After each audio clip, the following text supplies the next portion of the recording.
And we are here. We're live. We did it. A little later than I was hoping to today, guys, and gals. But we did it. I was able to deliver what I needed to deliver and fire this baby up. So excited to be with you guys. Wednesday, May 13th, 2026.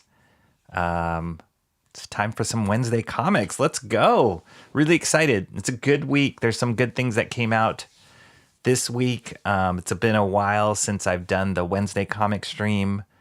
A bunch of you guys showed up last week when I wasn't able to do the Wednesday comic stream, but I called it a quick comic stream. I don't know if I'm going to brand it something new or whatever, but I wanted to just get a stream in last week. And so I think I did it on, was it Thursday or Friday?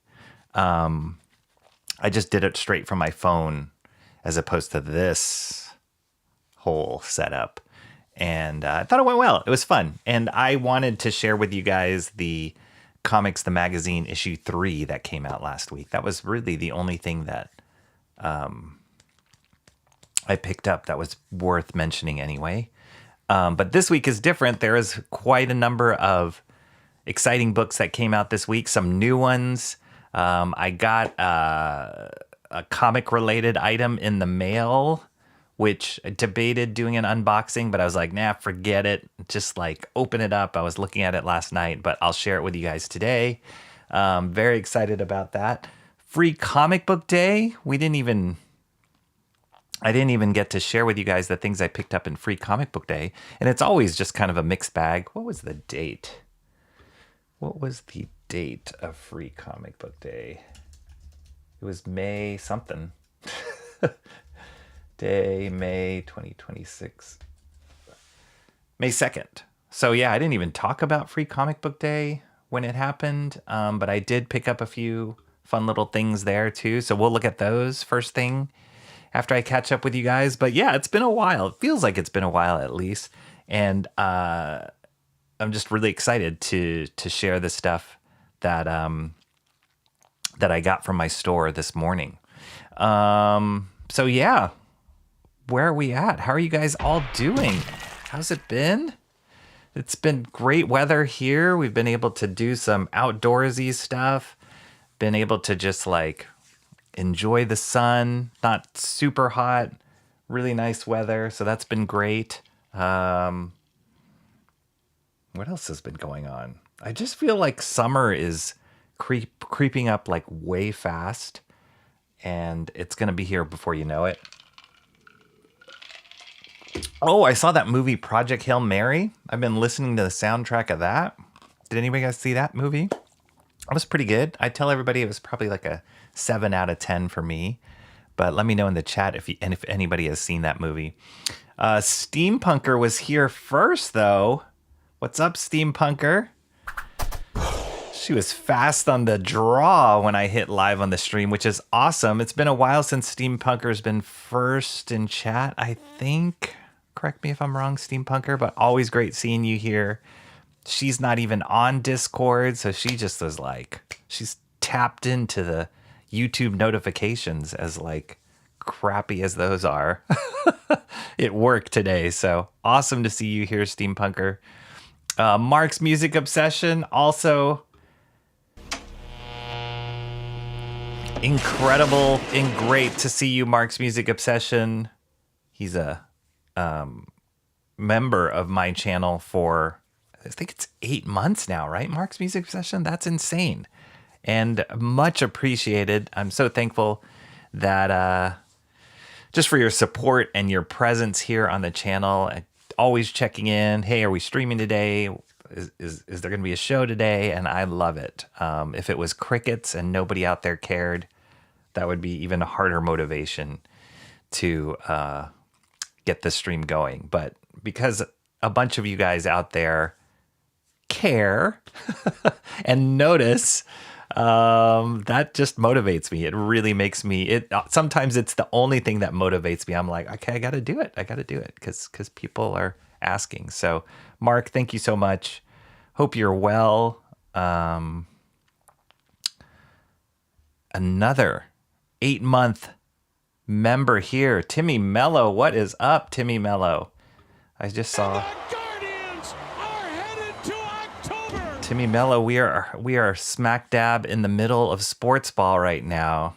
Your Cavs are in the playoffs, tied 2-2. It's been some good games there with the Cavs. I've been watching those games. And then baseball is cranking up. I think there was that one stream I did where I had to go to the game afterwards. But I got tickets from some tickets that somebody had that I'll be going to another game in June. So I'm really excited about that. Baseball is just always fun. Love watching it. I feel like every evening I'm watching some sort of game, whether it's the playoffs or baseball, because baseball is just on all the time. But great seeing you here, Timmy Mello, and I heard you just got off of work, so happy end of the day, work day for you. Your playoff game is going to start in about an hour and a half, so that might cross over with this stream at the speed that I go. Anyway, Mo Biggs is in the house. What is up, Mo Biggs? Better known as Mo, Big wasn't always the confident voice we hear today. Oh, and don't forget to remind me, Mo Biggs. I just checked before I went live on the stream, but I can drop some gift memberships today. So once I catch up, I will do that before we get into the comics. I will do my duty of dropping 5 gift memberships that I can do at a time, and we'll see. Maybe one of those will land on you, Mo Biggs. Odds are it won't, if we're being realistic here, but based on our past data. But hopefully, you never know. This could be your day, Mo Biggs. Cranberry Langers also. This is a cranberry full of power. Also in the chat, and also a member of my channel for 8 months, I believe, as well. Cranberry Langers, love having you here. Good afternoon to you and the chat. Typical T Green, what is up? Roses are red, violets are blue. Awesome seeing you, Typical T Green. I did watch that video of the baby horse that you posted last time. Super cute. An incredible video. Like, normally without YouTube, without the internet, we would not be aware of these things happening. These things that take up our time now that never did before. So I love it. I love it when you guys share random links. The more random, the better. Cranberry Langer says, prove it. Prove it, you can't. Prove what? What am I proving? Wait, it's not Thursday, Mr. Monkey Boy 1969 says. How do you say monkey in French? I think I shot myself in the foot when I set up this channel of labeling a stream or a show or whatever you want to call it with a day. I think that was not a good idea because then when I don't hit the day, then it becomes bad, or it becomes off-brand, you might say. But yeah, how are you doing, Mr. Monkey Boy 1969? Let's see, where are we at? Looking for a wedding planner.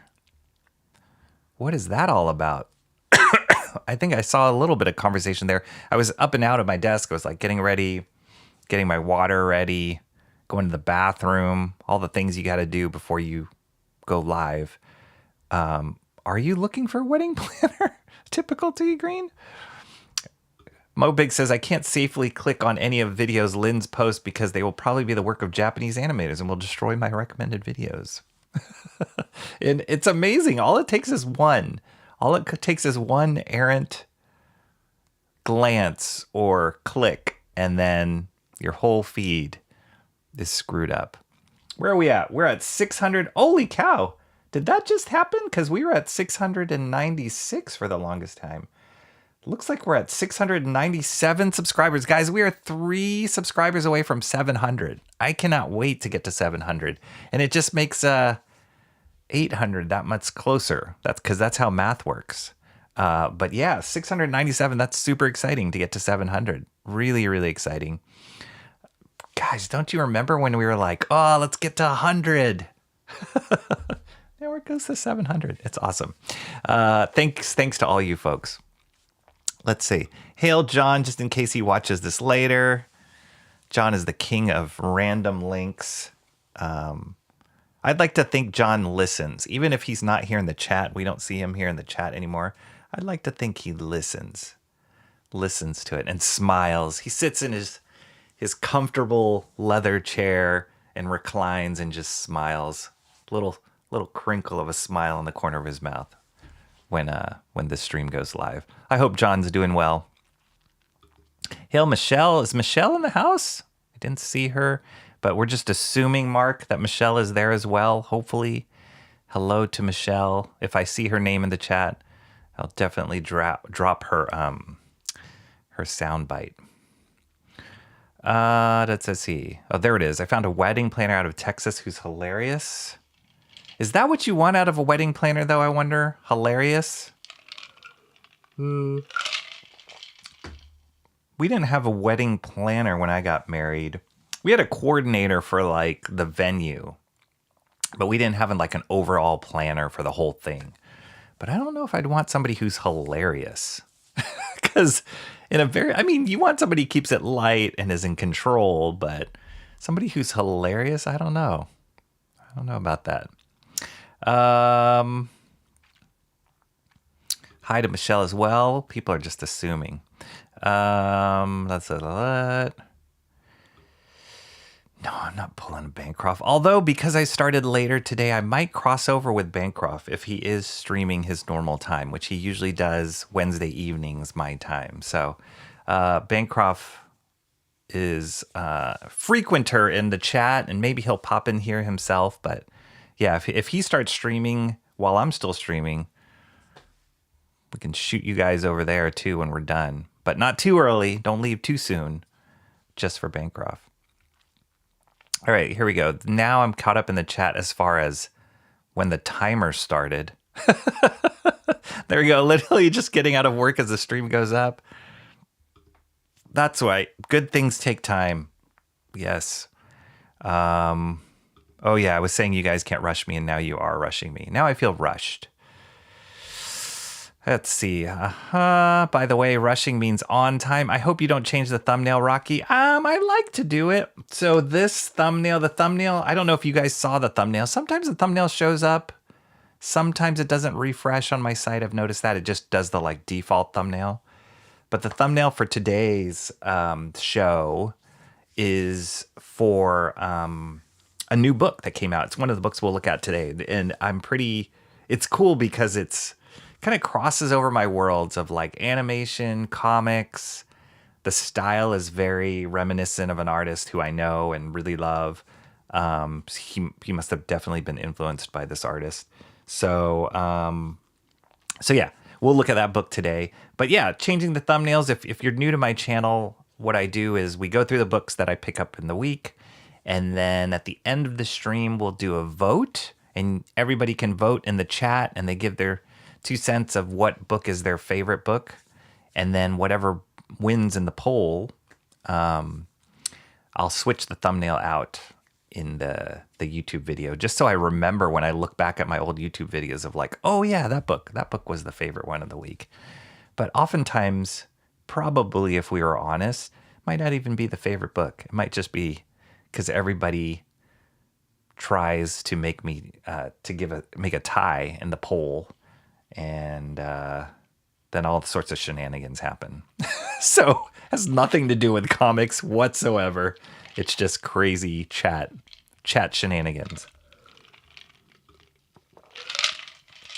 Got you. Yeah, if you guys saw, I'll be running that trailer, the Philip LeBound Gallery trailer, pretty frequently because that's my newest trailer that I did. But that was a gallery that I visited in New York City when I went about a month ago. Amazing gallery dedicated to comic art, predominantly comic art, animation art, and illustration. But the owner of the gallery, Philippe, has an incredible collection, and he's really connected in the comic book world and just has some great exhibits there. So when I was there, I got to see the Klaus Janson exhibit. It was amazing. I'm still even looking back at that catalog on a regular basis because I'm just in awe of his work. It's not. Oh yeah, we got that. Big Boy Burgers popping in here, popping his incognito head in here. Steampunker says, Rocky, we would never rush you, just intensely motivate you to hurry up. That's a good way of putting it, for sure. Typical Sea Green says, I feel like I don't have enough. Is that a chocolate emoji? I got some chocolate. Sometimes I'll put a snack on the side here. Have you guys ever had this chocolate from Hawaii? Hawaiian Host chocolate. They're very famously known for their macadamia nuts. And had a family friend drop those off. So I might be snacking on those in a second here, but gotta love it. Oh yeah, we said that. Hi, Mr. Monkey Boy 1969. Never enough chocolate. Aloha. Hi, very, very apropos. Aloha. I need to get sponsored by snacks. I think that would be awesome. Wouldn't that be awesome for me to have a comic book YouTube channel sponsored by snacks that I eat on stream? That would be so cool. If I got sponsored by like Jell-O, right? For the lime Jell-O, or sponsored by pickles, even though I didn't eat that. I was just talking to my friend. I was at Costco with a friend, and we saw like, I forgot what it was. Oh, it was like dill pickle chips. And I said, have you ever heard of Coolickles? And I went into the whole thing of what a Coolickle was that you guys have shared with me a few streams ago. But yeah, I could be sponsored by pickles or Hawaiian Host chocolate. That would be amazing. That would be really amazing if I was sponsored by food. We'll have to get on that. Anybody have insight? Let me know. Mark says Michelle will be here in a few minutes. Okay, awesome. It's not very nice to annex Mobius. Not in that sense.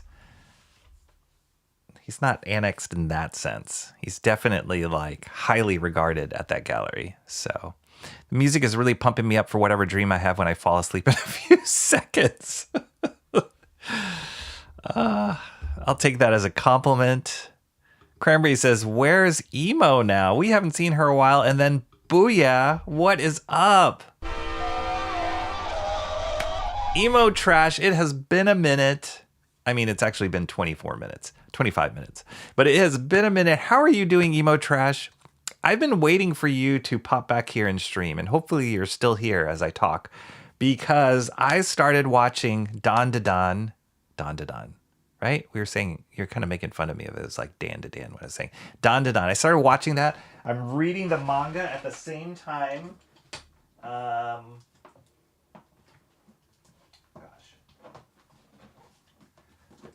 on. Here we go.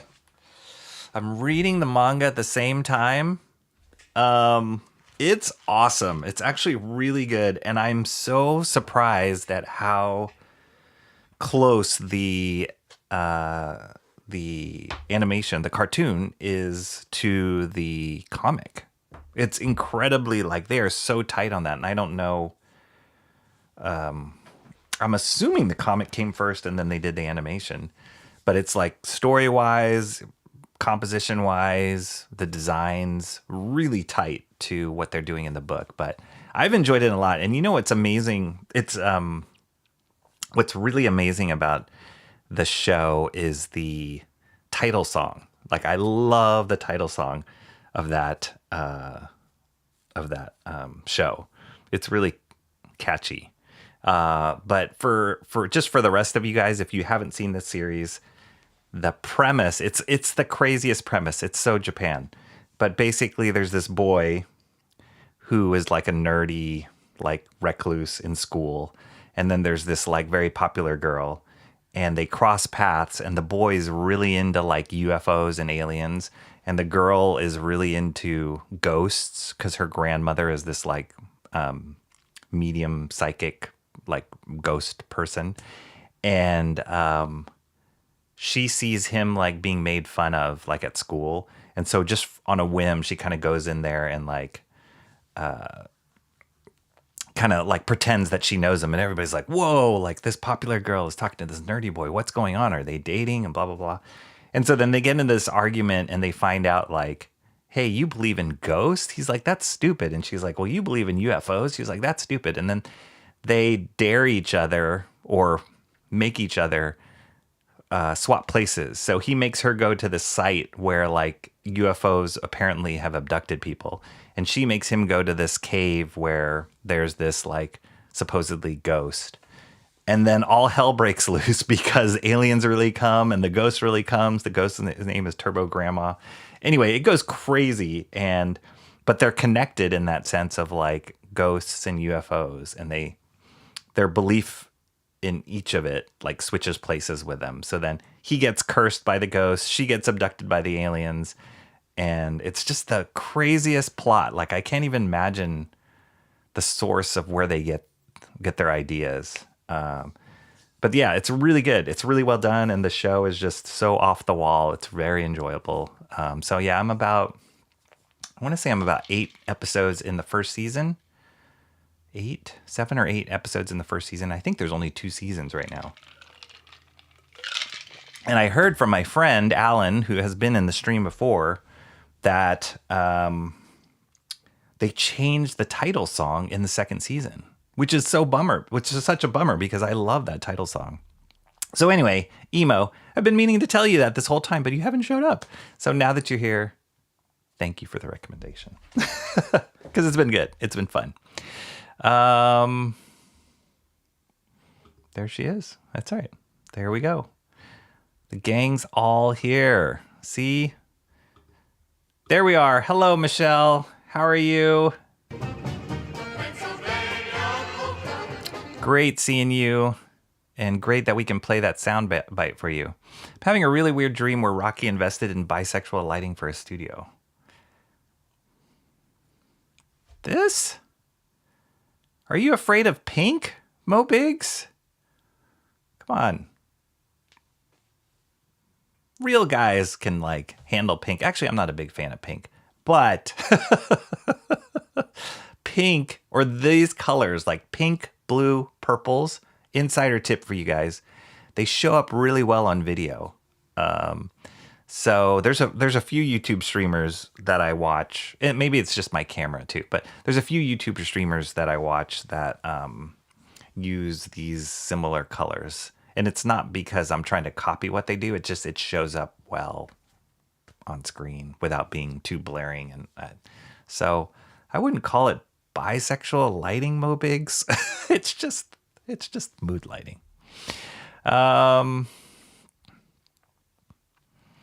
Adam's Day. Like Adam's Family? Finally, after 30 minutes intro, you are competing with EVS. What's up, awesome one? How are you? Yes! That's awesome! King of Random Links is here. Moyo. Froyo. Greenyo. A quickie is crazy. Hey, a quickie?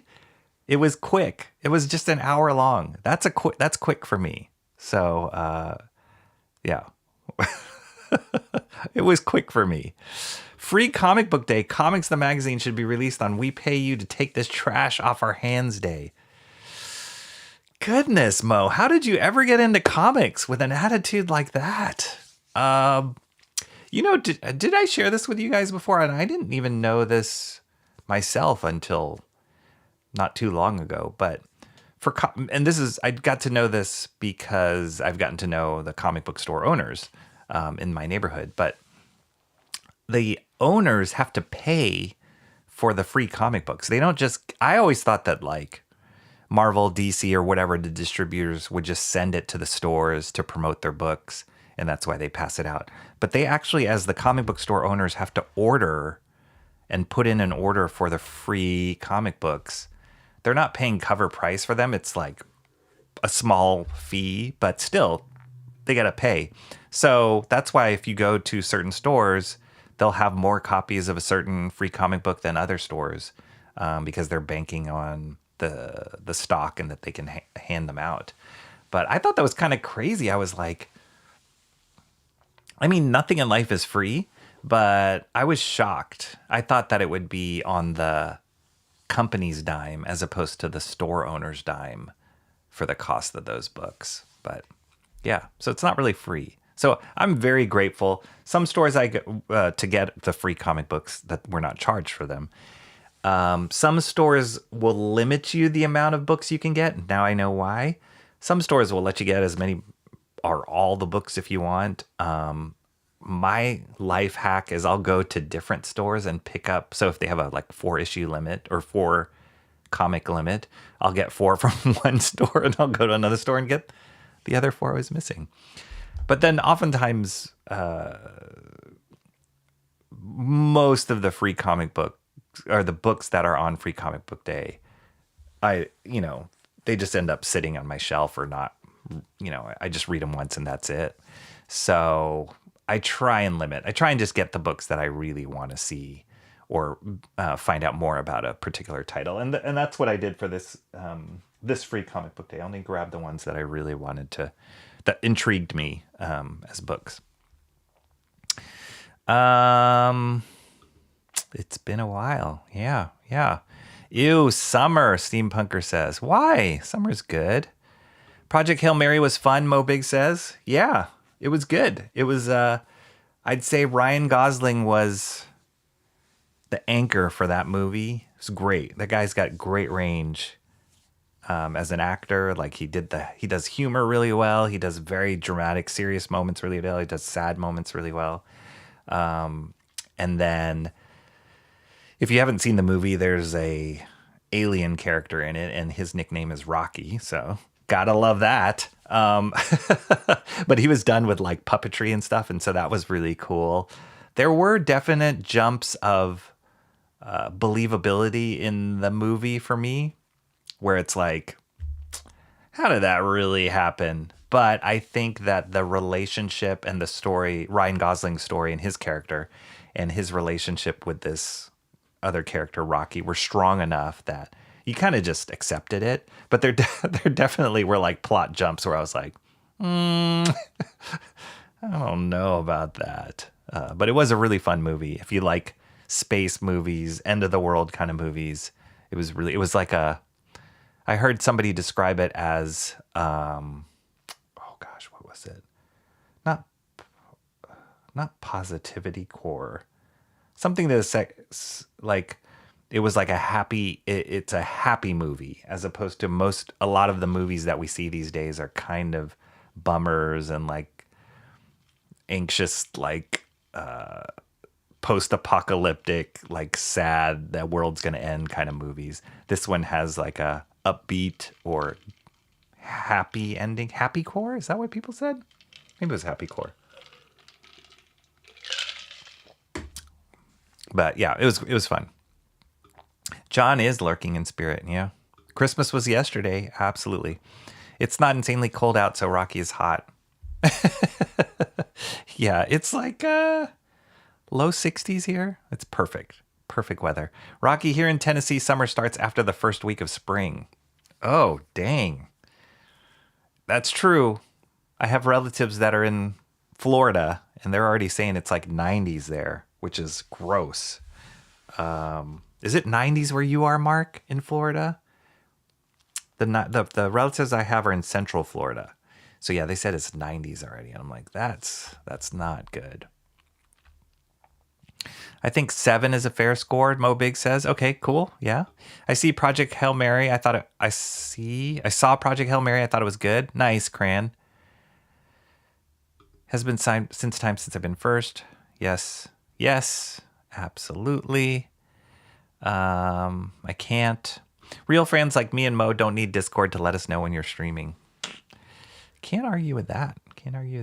Mark's Music Obsession posted a link for Fourth Wall. Yes, Fourth Wall. Thank you, Mark. Fourth Wall is another site. It's like Patreon if you want to support me as an artist. That one focuses more on the stuff that I'm doing with the master studies, which, I am, gotta get the, can I? Yeah. I think after this week is one particular job I'm on right now is kind of wrapping up this week. Fingers crossed.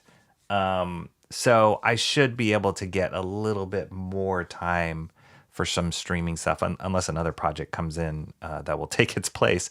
But it's come to its natural end, this project or this job that I'm on.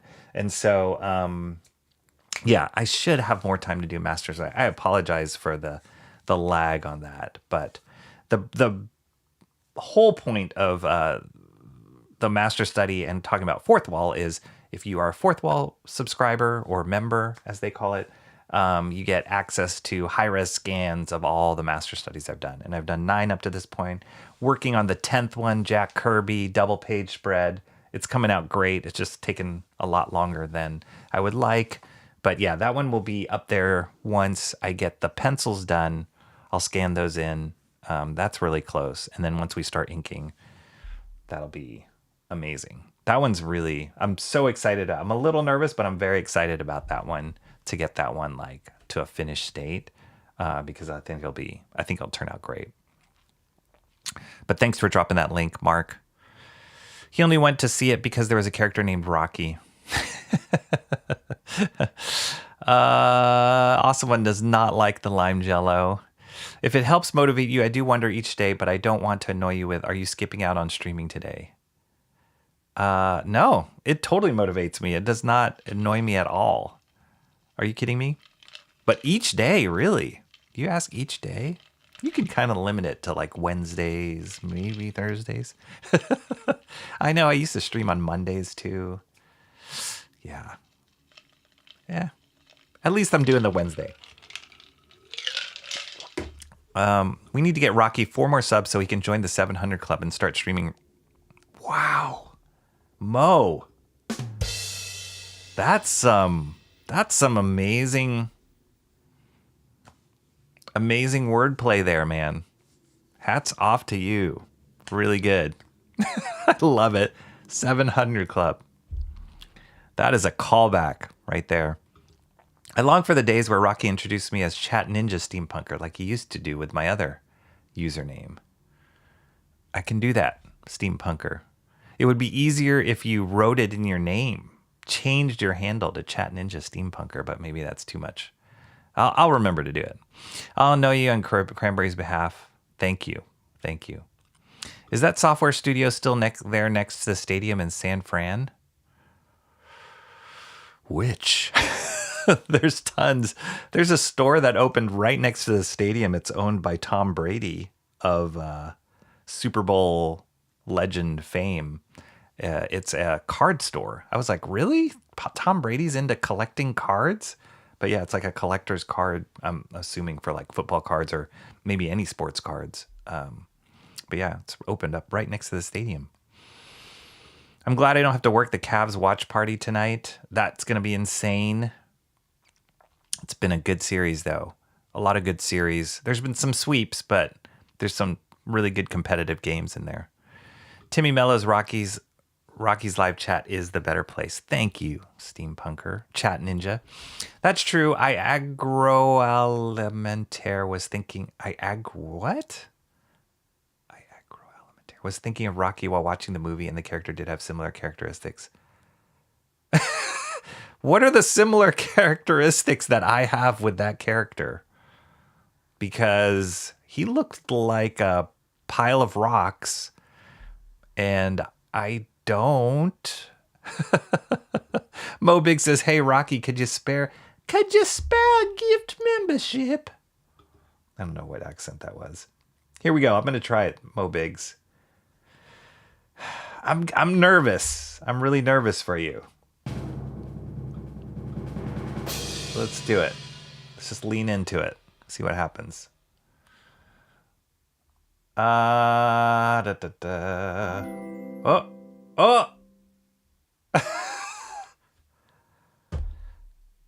You know what? None for you, Mo Biggs. I'm sorry. But somebody who is here did get one. Emo Trash.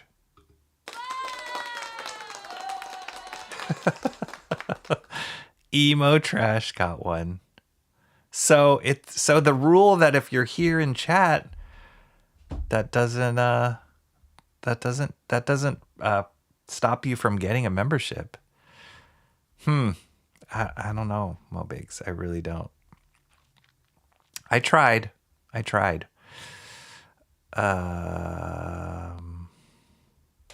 Ninja Sammy Punker. What's the deal with the gift box with random stuff like jewels? I have no idea what that is, Mark's Music Obsession. That's a really good question. There's also like another thing that's called like hyping. If you hype the stream, I have no idea what that is too. YouTube's always constantly asking me like, you want to hype this? And I'm like, what does that mean? What does that do for me? Nothing. They just want you to engage, click. I don't know. Don't know how it works.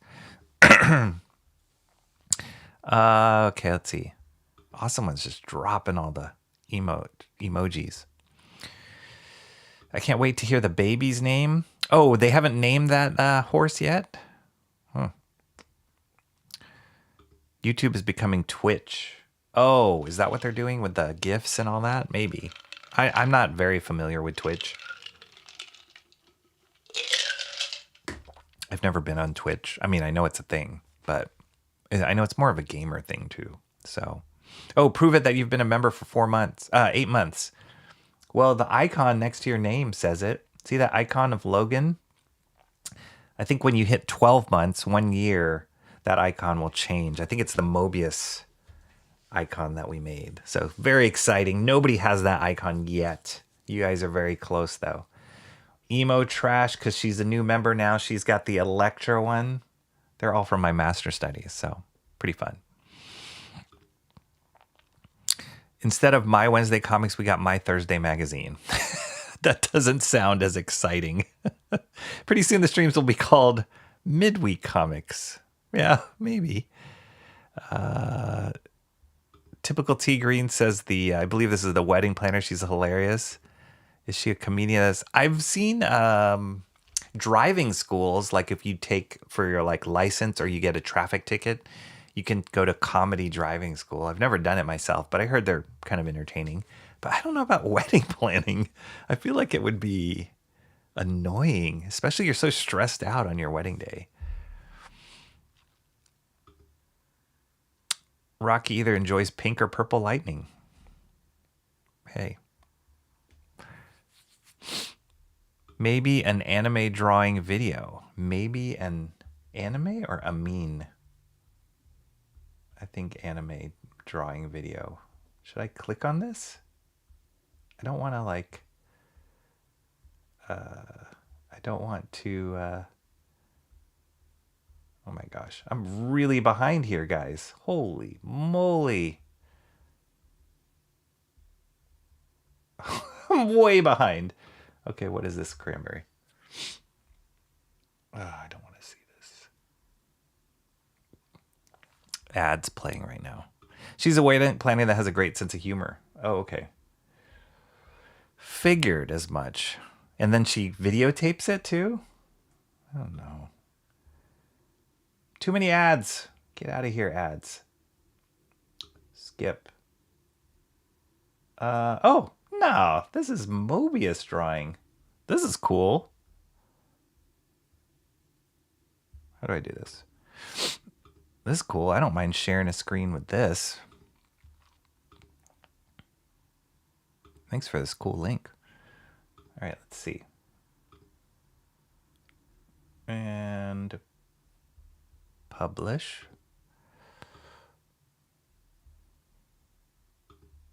Play.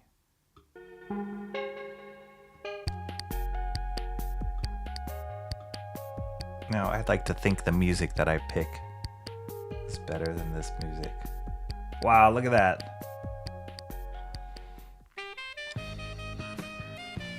What is going on with this music?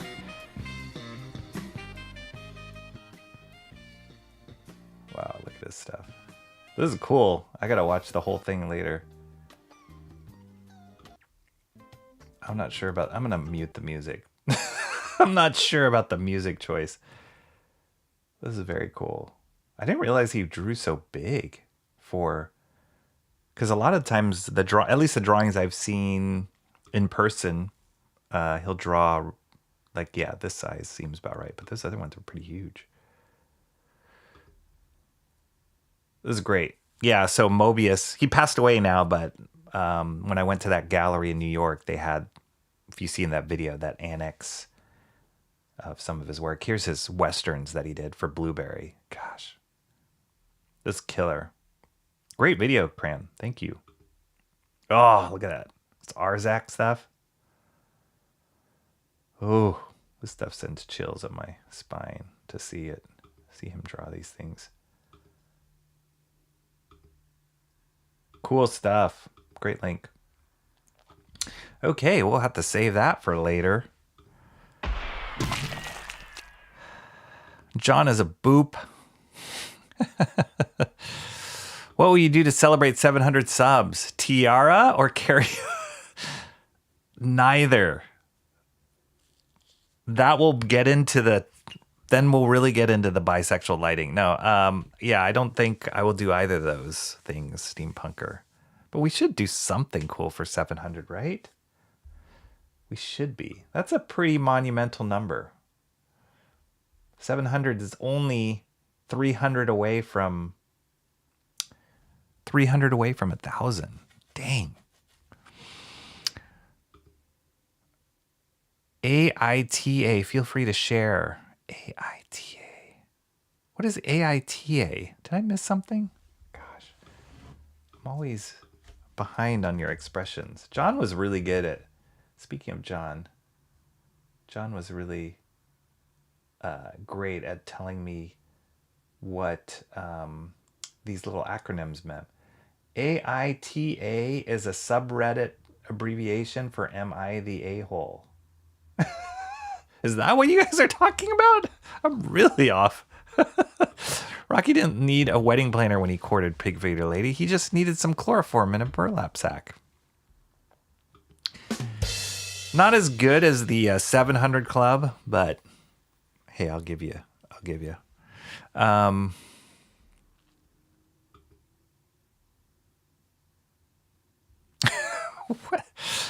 She is cooking. She's here cooking a little and listening. Okay, nice. Wow, I feel like I'm like in a different day reading these because these are... I don't understand the context of any of these because I'm so far behind. It's some awful artwork thumbnail. Your thumbnail is a zoomed in picture of one of your skin blemishes. What? Gross. I want you to stop changing the thumbnail. Tide poles are fair. Tide poles are justice. I remember when you showed Bande Dessinée. Goodness, Mr. Monkey Boy. I need to fund a trip to go back to Paris then for Bande Dessinée. Because I have been out of... I mean, I showed something recently, didn't I? When oh yeah, the Janssen, that was a French catalog. But I have been out of touch with like European comic books. I haven't seen any recent ones yet. John is to blame for pulling you and Steampunker into this. That's true. That's you. True.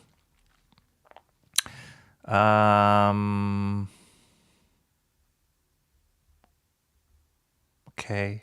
Whatever it is, yes, I'm sure John probably did pull us into it. Yes. John looped a bunch of you guys in here, and I appreciate it. That's why I miss him so much. John could get 300 subscribers in here like nothing. He could do that. Yes. I showed up because Shelby and Shant vouched for Rocky, but I was glad to see John in chat when I checked out the show. He was like a validation, right? Yeah.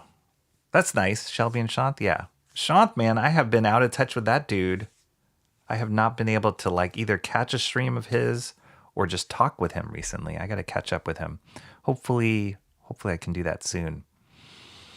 Haven't had caffeine today. Yeah, that's a problem. Chocolate covered crickets.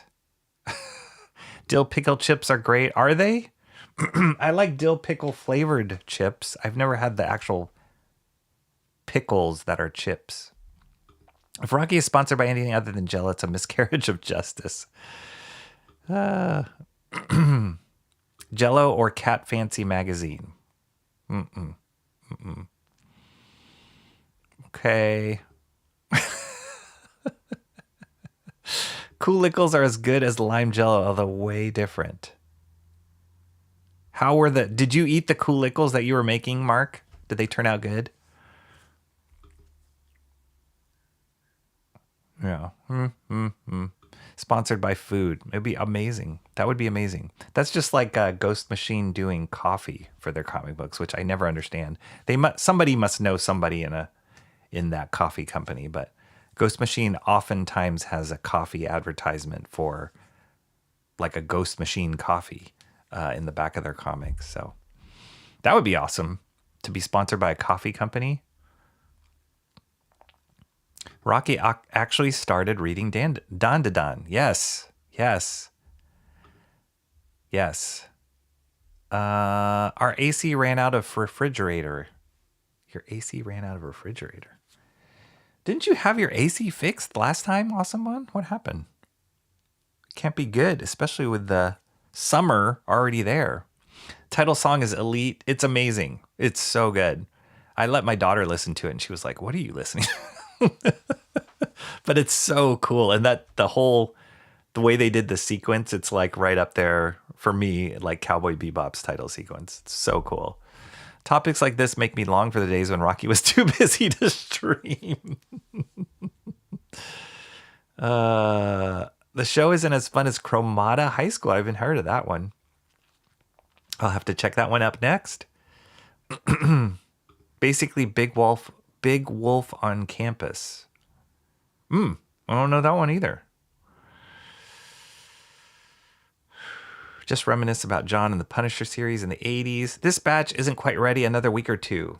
Oh, goodness. Is this the Coolickles? Mark, tell me this is the Coolickles. I can't even go back and chat that late. Wait. Yeah, I'm way behind. I can't even go back and chat. Why not? YouTube window won't even let me go back that far. I'll have to catch it again. This is something I got to write Ecamm, which is the streaming service I use, but the links in the Ecamm chat window that I see are not clickable. So I have to go to my YouTube window to try and catch the links, but I'm so far behind that I can't even see it. But here, that's the link I'll put for myself. I can't even see it. Turbo Granny. Did I say something different? Yeah, Turbo Granny. She's crazy. Crazy character.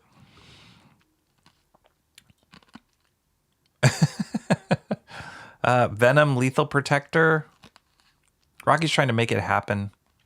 Though I don't hate anime, I wouldn't consider it a nightmare. I don't hate it.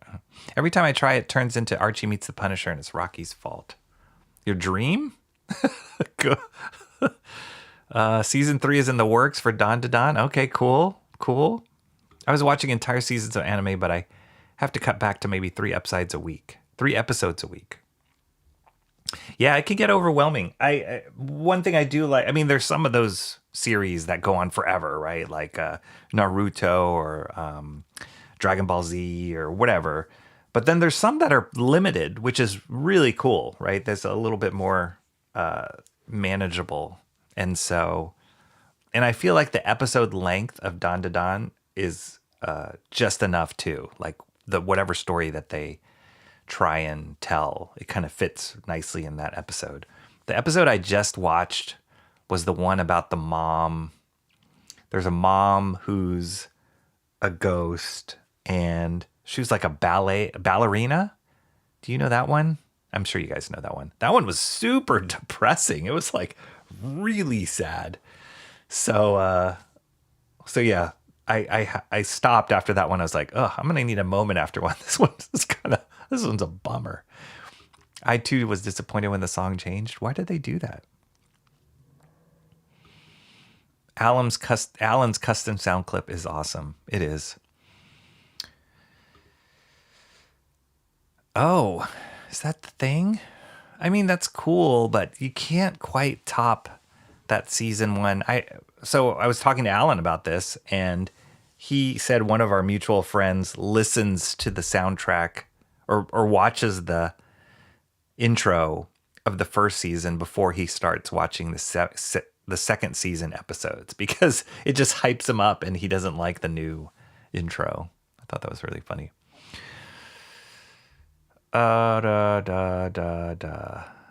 There is a shade of pink for everyone. That's right. That's right. Awesome one keeps Prince, these Prince icons. All right, man. Real guys can handle pink. Actually, I don't really like pink. I can handle pink. It's not my first choice. The difference is these YouTube streamers you watch that use that sort of lighting typically distract you from that lighting with their cleavage. I guess that's a little bit of an oversight. No, it's not the kind of people I'm watching on my YouTube streams. Wednesday. Oh, typical T Green. Got it. I got it now. How's Louie doing? Emo trash? Yeah, there ain't nothing free for Free Comic Book Day. They're not paying cover price for them. What is the cover price for Free Comic Book Day comics? Good question. They're not paying. Good question. They're paying not a normal comic book price for the Free Comic Book Day comics. How's that? So they're not paying like $3 a book. They're paying, I don't know, it's like 50 cents a book or something like that. But it's still expensive. It can add up. I've been sorting my comics and was surprised how many Daredevil and Spider-Man I have, both not my favorite. Gotta look into that awesome one.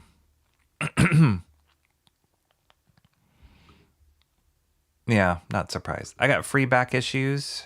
Cranberry did. What are comic book stores? Awesome one says 84 degrees where Steampunker is.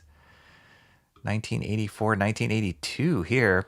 That's warmer than my place. 90s, yeah. Winter is supreme. Ugh, 84 is not pleasant.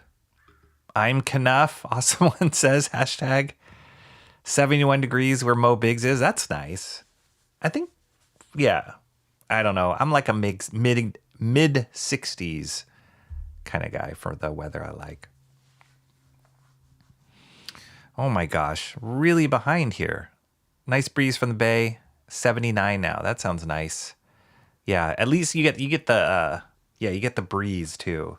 Where my relatives are, they don't get any breeze. Just too hot where they are. From what I've heard, they've cut quite a bit from the book. From Dan to Dan? Really? Yeah, I don't know. I mean, I'm only on volume 2, but volume 1 was almost to the T exactly like how they portrayed it in the show.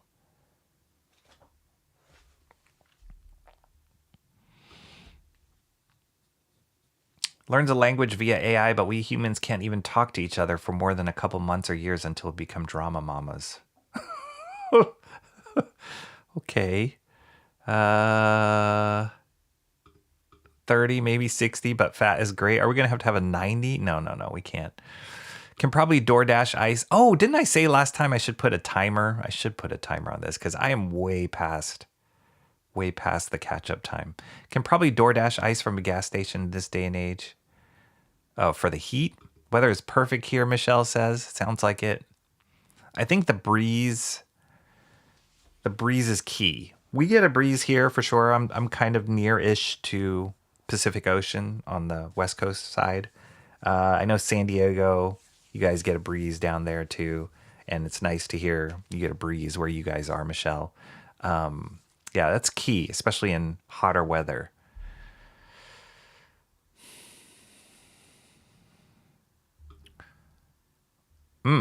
Nice. I had my iced coffee before the stream. That tells me you probably have a caffeine addiction, emo trash. Who doesn't? 697 subs, so close to it. Yes, yes. Sorry, I'm trying to jump ahead here. I think Cranberry was saying you have a chiseled jawline.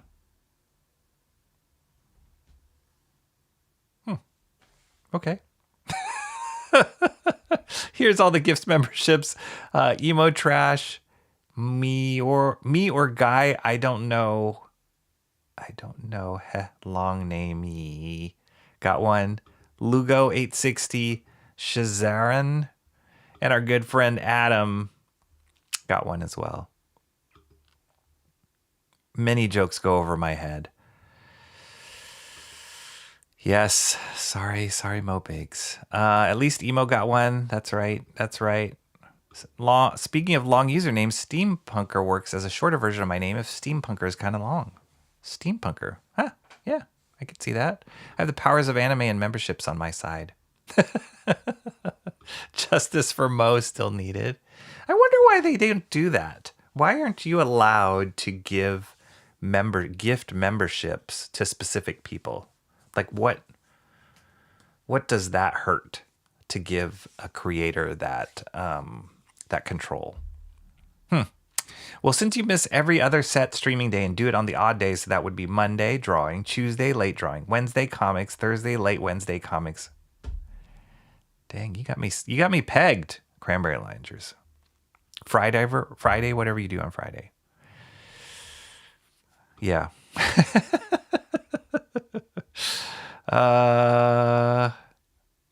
Emo Trash posts some turtle timers in the chat for me.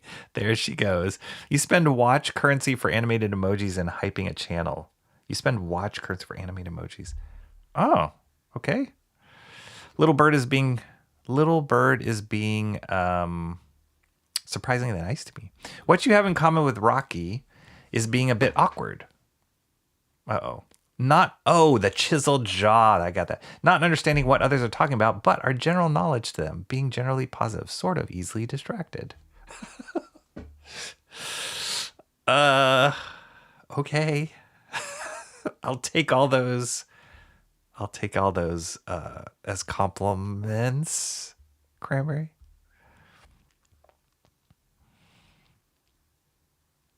Comedy wedding planners should only be used for someone's third marriage or later so they can schedule a drummer to play rim shots during the vows. Do you take this, lovely bride?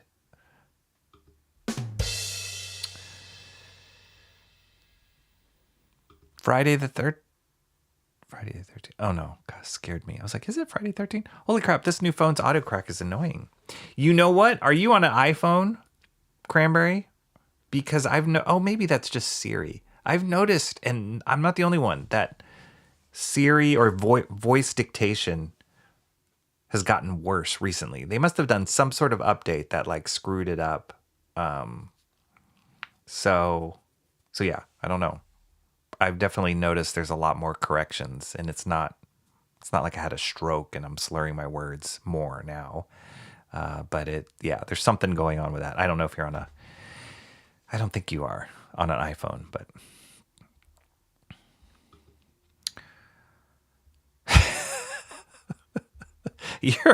you're taking my words too specific. You're really catching all my words and dissecting them very, very carefully, which I can't control what comes out of my mouth during these streams. Mobius, it's a drawing porn. Yes. I appreciate about Blueberries. It proves that everyone makes mistakes. What? Get out of here. Blueberry's awesome. I haven't read it as like a story, but everything I've seen of the artwork is amazing. Gotta save that link. Yes. It's a great link for that Mobius. Yes, I found that out. Welcome to Up All Night with Delilah as Rocky romances us with Mobius. That's the blinky printer light. I can't speak. Ugh. There we go. Here's more acronyms. No. You need to pronounce French as Franche, like how people call manga. France.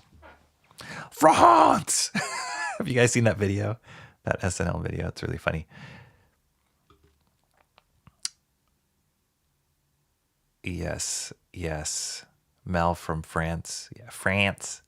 Maybe John was Eline or Jeff. Goodness. Many of us got caught in the whirlpool that was John.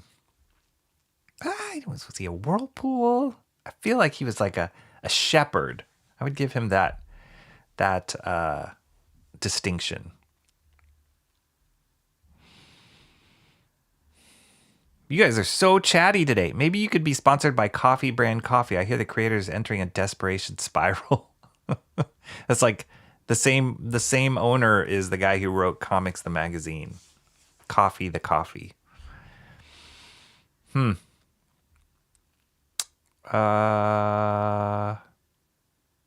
Cromartie High School opening. Oh, this seems interesting.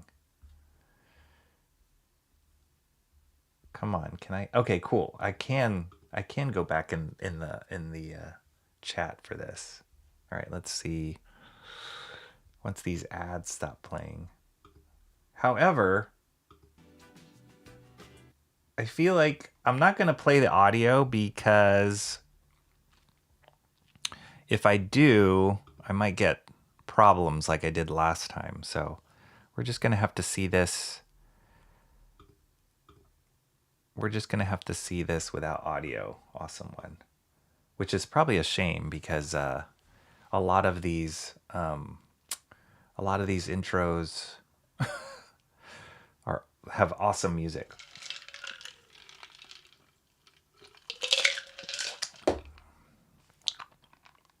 No, this is not as good as Don to Don. This looks crazy though.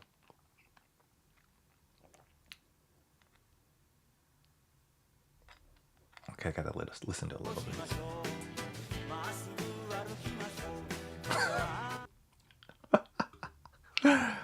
Okay, I gotta watch this series later.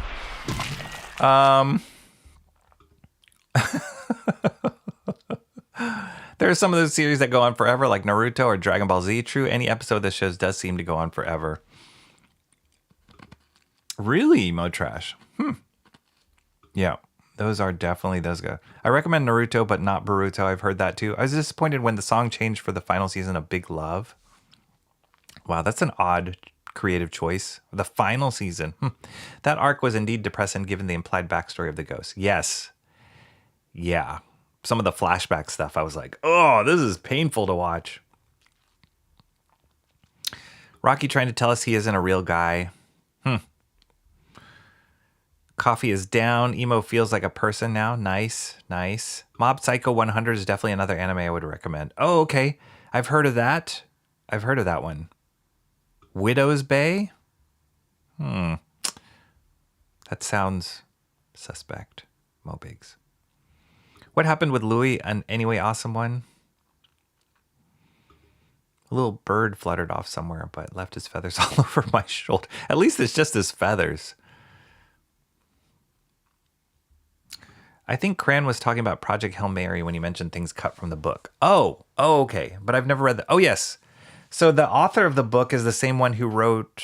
He does a lot of space kind of scientific, spacey theory kind of books. I think he did The Martian also, if I'm not mistaken. I enjoyed that movie as well. But yes, I've heard that. I've heard that there was a considerable amount of stuff that was edited out of the movie just for time. And there was a couple of story points that I was like, why didn't they even address that? And some of my friends who did read the book said it was more developed in the book. So that makes sense. They cut quite a bit from the book in making Project. Yes. Okay. Got it. I'm jumping a lot. Hey, this joke I randomly read doesn't make sense. Okay, Rocky will never know what I found the same between Rocky and Rocky. I read it.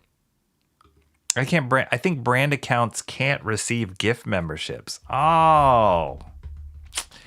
Yeah, but what are you getting paid for a brand? Like, I would be willing to give up gift memberships if I was sponsored by Jell-O. Maybe.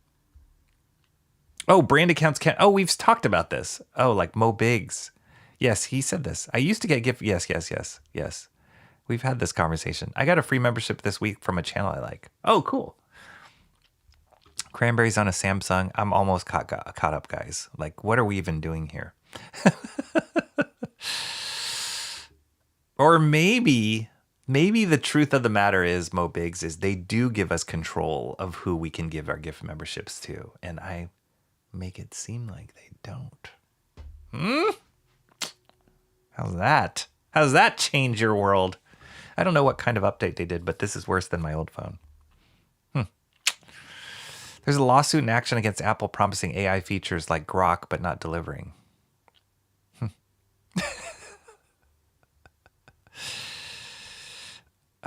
Yes, I'm almost there. No, I do not prefer that. I have no idea what Cromartie High School is, but I think Cro-Magnon High School would be more entertaining. Roca art is featured in Fortnite. Get on it, Rocky. Like Rocafort? That's cool. That's really cool. They've got some great artwork on Fortnite.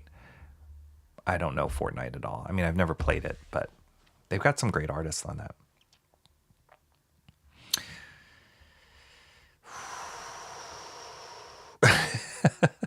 The Wedding Planner's cute. Nice. Circling back here. It's a comedy. It's all a nonsense. It seems like a nonsense show. When Freddie Mercury is your principal in that show? Oh my gosh. Mob Psycho 100's good. Written by the creator of One Punch Man. Oh. I have seen the bits of One Punch Man. Not got into the book or the show. I haven't like really gotten into it, but I have watched some and been entertained by it. I think he eats brains in the books. A huge concept of Don to Don was inspired from Mob Psycho, particularly borrowing the Turbo Granny. Ah, yes. I mean, that's something with Japanese stories in general, or like different cultural stories. They draw on like the mythology or the lore, as you mentioned here, that people, it's just part of their culture. So there's some of that just like totally goes over my head. It's like the Turbo Granny, but she's such an entertaining, weird, crazy character that it doesn't matter, you know. But I can see that. I can see like a lot of like the imagery in like Miyazaki's films, or just like the kaiju films, a lot like draw on the Japanese myths, Japanese monsters, and they just look very strange and weird to us from the West.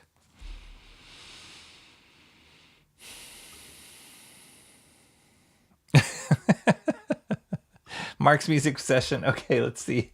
Can I get this link now? Mark's Music Session. Oh man, let's see. Here we go. Oh, and I am that. This means I'm close. I am close to.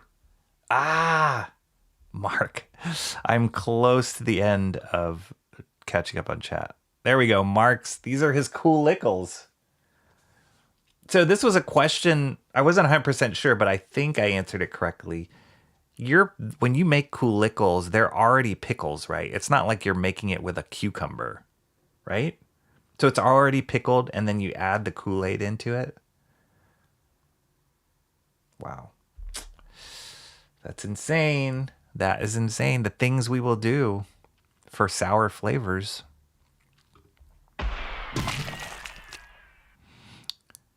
Awesome one. Are you leaving? Sorry. We didn't even get to any comics. Mark, that image looks cursed.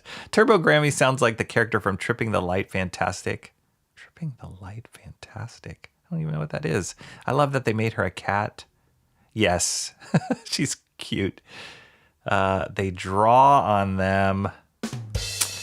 Cool Lickles were a shock to me also, but they taste like sweet tarts. I can see the peel. I can definitely see the peel. Like sweet tarts. Yes, they are not ready yet. The large ones take 6 to 8 weeks. Dang. Who has space in your fridge to reserve 6 to 8 weeks for a jar of pickles? Does it have to be refrigerated? Do pickles have to be refrigerated? Sweet tarts are one of my top 1,000 favorite candies as a kid. Top 1,000 favorite candies as a kid. I did love sweet tarts. I'm not brave enough for Cool Lickles, typical Tea Greens is. I'm telling you, it's probably really good. Speaking of which, I'm going to crack into my Hawaiian host here. All right, let's get to comics. Oh my gosh, that was epic. An hour and 17 minutes just to catch up on chat. That was totally epic. Oh, these aren't the ones I was thinking of. They're like a crunch. Like a Nestle Crunch. They're not the macadamia nut ones I was thinking.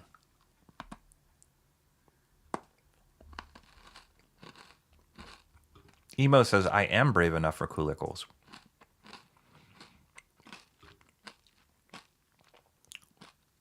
Oh, no kidding. I love her voice. I could see that. As Rita Repulsa, could totally see that.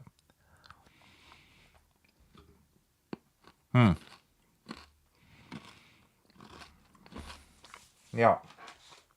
Okay. The first books we're going to look at today are the ones I picked up from Free Comic Book Day.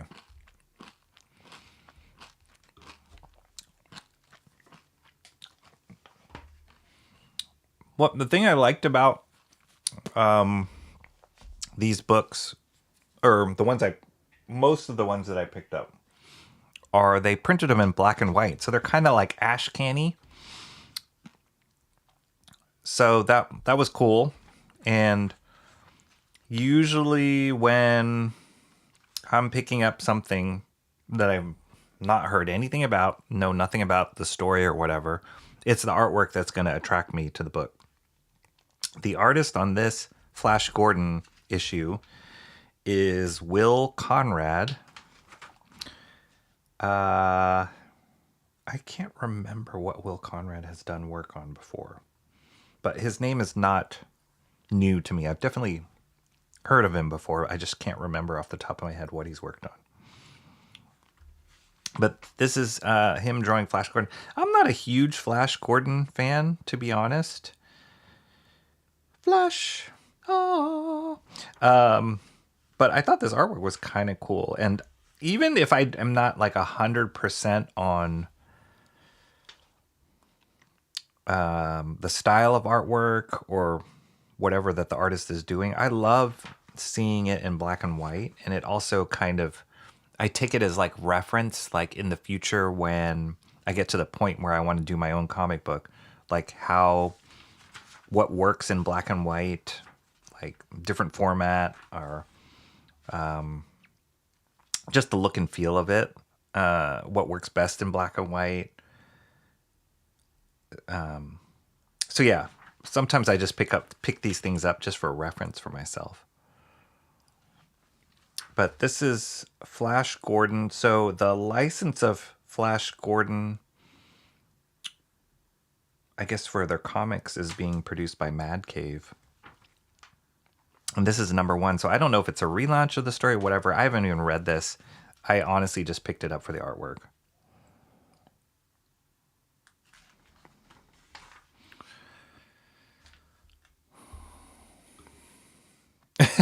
It was pretty good. Turbo Granny is a vibe. Isn't there different Turbo Grannies too? I saw in the book. I returned the first book, but they had like in the back they had like a little like legend of the different Turbo Grannies. There's like Turbo Granny 100 miles per hour, Turbo Granny 200 miles an hour, or something like that.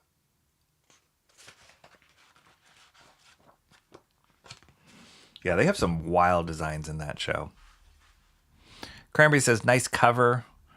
I can just hear the Flash Gordon theme. Yeah, that's all that I remember of Flash Gordon, to be honest. But Flash Gordon's a precursor to a lot of the swashbuckling space stories that we all know and love, like Star Wars.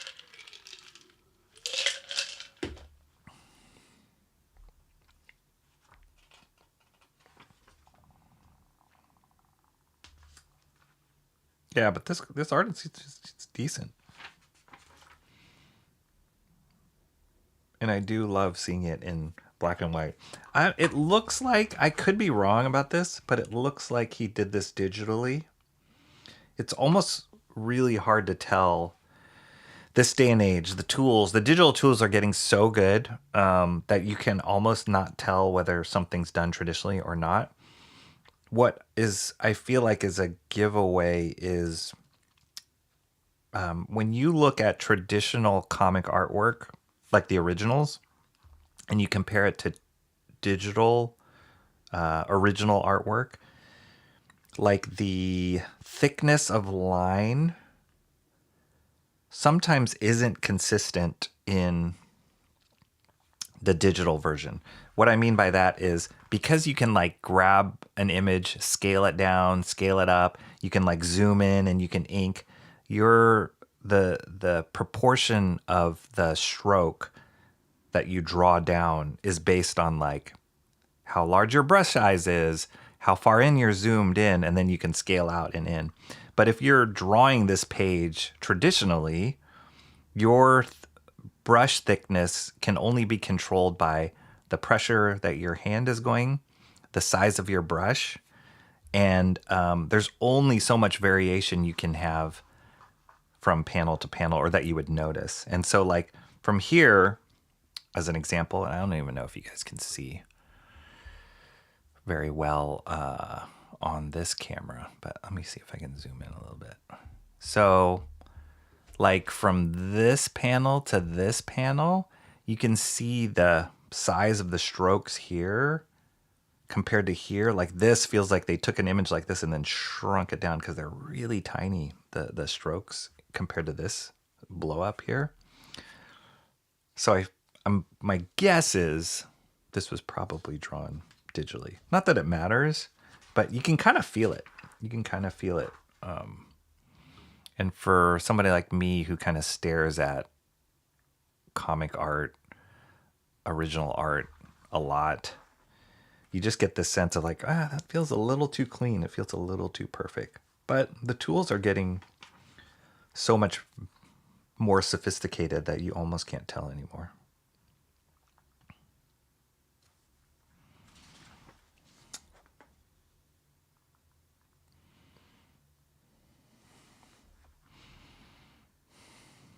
It's cool though. Digital or not digital, I'm a big fan of black and white art, and specifically comic art in black and white, because it's just pure storytelling using black, white, and grays pretty much.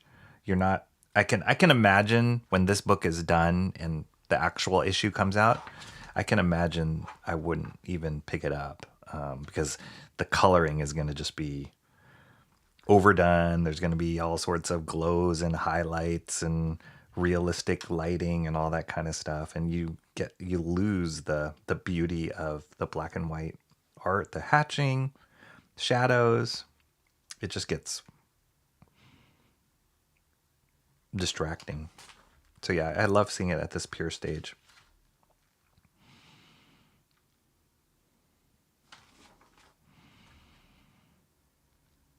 All right, there you go. And it seems like they're doing Phantom also. So all these like pulp heroes, Flash Gordon, Phantom, Shadow probably is part of the mix. I don't know if Mad Cave got the license to all those, or just like a blanket license for these properties from King Feature Syndicate to produce the comics. But this is the first one, Flash Gordon 1. It's the first one I picked up. This is a book called Terror Bites. Never heard about this, or I don't know anything about this. The Turbo Granny, they are the same character. Oh, okay. Is it just different speed? To save money for that discounted cover price, they didn't color the book. And that's okay. That's okay for me. Good layouts, Cranberry says. Yeah, there's some nice dynamic stuff in there. It's like nice figure work, nice tech. He's moving the camera around. I haven't read it or sat down and read this book close enough to follow. Am I understanding what the storytelling is doing?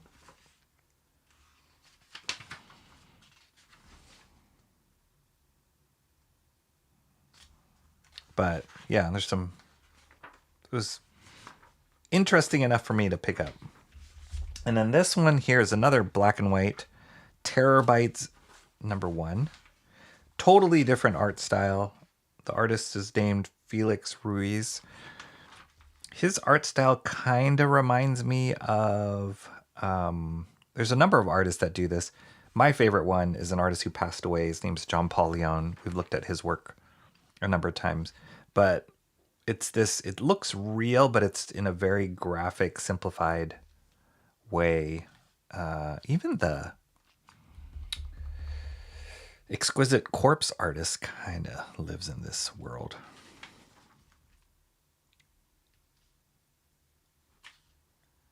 But yeah, totally different style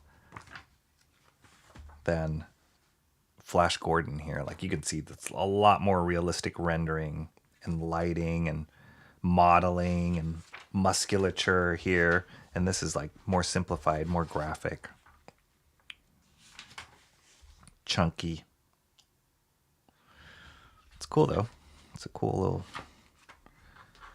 some sort of future tech story. I'm assuming because it's called Terror Bites, there's some sort of horror element to it. Horror comics are big these days. There's so many new horror comics coming out, and it's cool. It's cool to see, a different genre being successful out there other than superhero comics in the Western audience.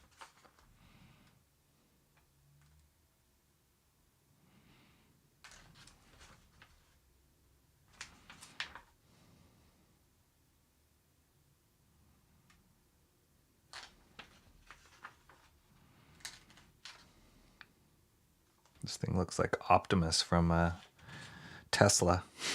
I'm sure that's not a mistake.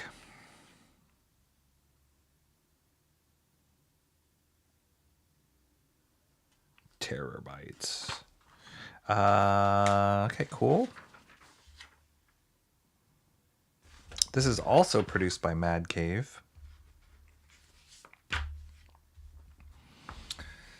And then this book, the final black and white book I picked up. So this is written by Ram V. He's one of the hot writers right now at both DC and Marvel, I believe. And Evan Cagle, those two work together on... Sorry, I was going to chew that ice, but then it got too cold. Those two work together on a limited series of, I think it was Eternals, just recently. But Evan Cagle, he's good. He's a good artist. I think Evan Cagle, he used to work in... Did I read that here? Yeah, I think he used to work in games. Video games and animation. So he has a very video game animated style in his work. Ram V is known for a big book that got the attention of people was The Many Deaths of Layla Starr, which I thought was okay. I wasn't really blown away by it. Another book, Rare Flavors, Dawn Runner, that's right. And I think that's where he started working with Evan Cagle. So, but this is black and white artwork, but they use a lot of like ink tones in it, gray tones, like wash tones. And then Cagle does these crazy like Like this looks like etching or something.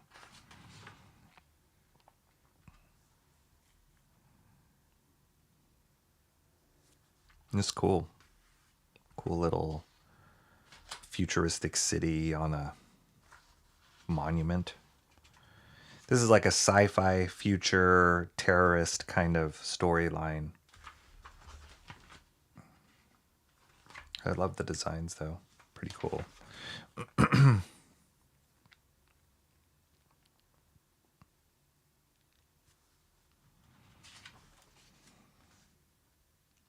Yeah, this like exaggerated, slightly cartoony. It's great. This is cool.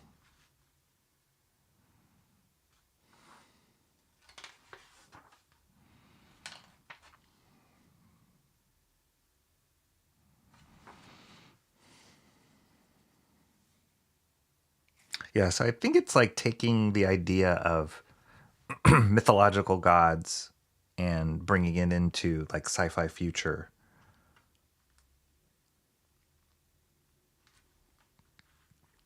It looks interesting. I'd be down with like seeing how the first issue turns out in this one. But that's exactly what these free comic books should do. Like kind of pique your interest, put these books on your radar so that when they actually do come out, they kind of build the hype. Again, that's kind of what ash cans do as well. So those books are it. And then I picked up one more. This was Energon Universe Special. Image has been doing an Energon Universe free comic book day book for the last, I want to say 2 years. And then what they do is like if you this tends the Energon Universe free comic book tends to be one of the more popular ones of free comic book day. And if you can't get it or they run out of your store, they do this sneaky thing where they'll sell this exact book on the stand like a month later. And so you have to pay full cover price for it. But fortunately, I got this one this year. And the reason why they're popular is because they'll do a little snippet from Transformers, G.I. Joe, Void Rivals, and then this year they're debuting Mask, which I loved Mask as a kid, and so I'm kind of excited to see what they do with this series. The creative team on this is the same team that did... The same team that did...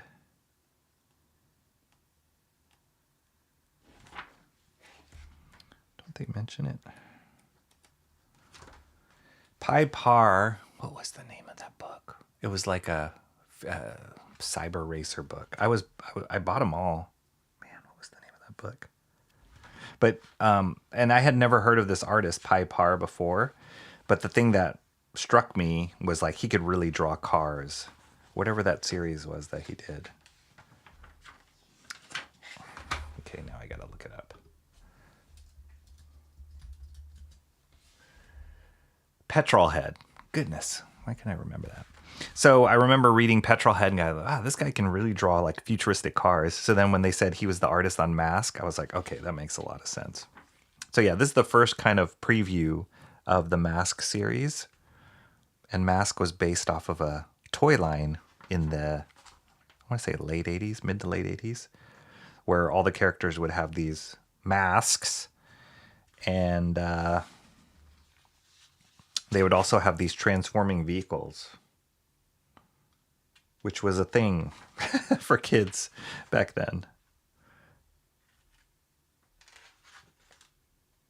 But yeah, such cool technical drawings that he does. And he also does this like really saturated, I'm pretty sure he's also the colorist on his own work. He does this really saturated, color work. Just like pops off the page. So yeah, this is everything that I thought Mask would be with him on it. And it looks pretty exciting, so. It's a cool team to assemble. Welcome to the Mask Network. Mobile Armored Strike Command with a K is what MASK stands for. Then they have a little snippet here from Transformers with a new creative team. I believe the artist is Jason Howard.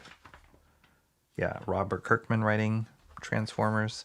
And then a snippet from Void Rivals, which is an ongoing series that's tied to Transformers by Robert Kirkman. And then finally they have continuing series G.I. Joe written by Josh Williamson, and the artist is Tom Riley's great artist. I haven't picked up G.I. Joe regularly or like as a monthly book, but it's awesome. Like, look at his Zartan. That's really cool.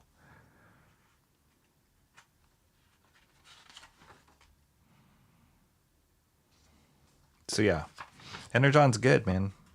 They're doing, with Robert Kirkman kind of heading it up, they're doing a cool thing, and they're just trying to merge all these toy lines and cartoons that we grew up in the 80s into like a new universe.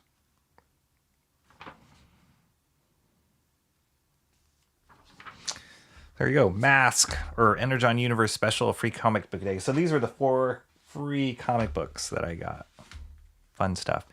The other cool thing that free comic book that they do at most stores is they emphasize kids comics too, which I never pick up because it's like Scooby-Doo or whatever, Archie comics or stuff like that. But I like it that they do that, because whenever I go to my stores on Free Comic Book Day, it does bring in lots of families and young kids, and it's just awesome to see the new generation of kids getting into comics.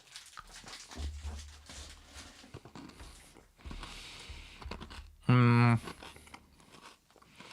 haven't been in the Down to Don Spear since I watched season 2.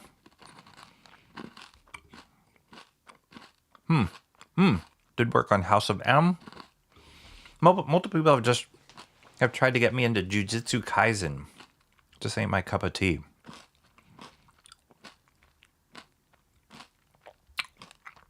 Bird has returned. No longer has been nice to me.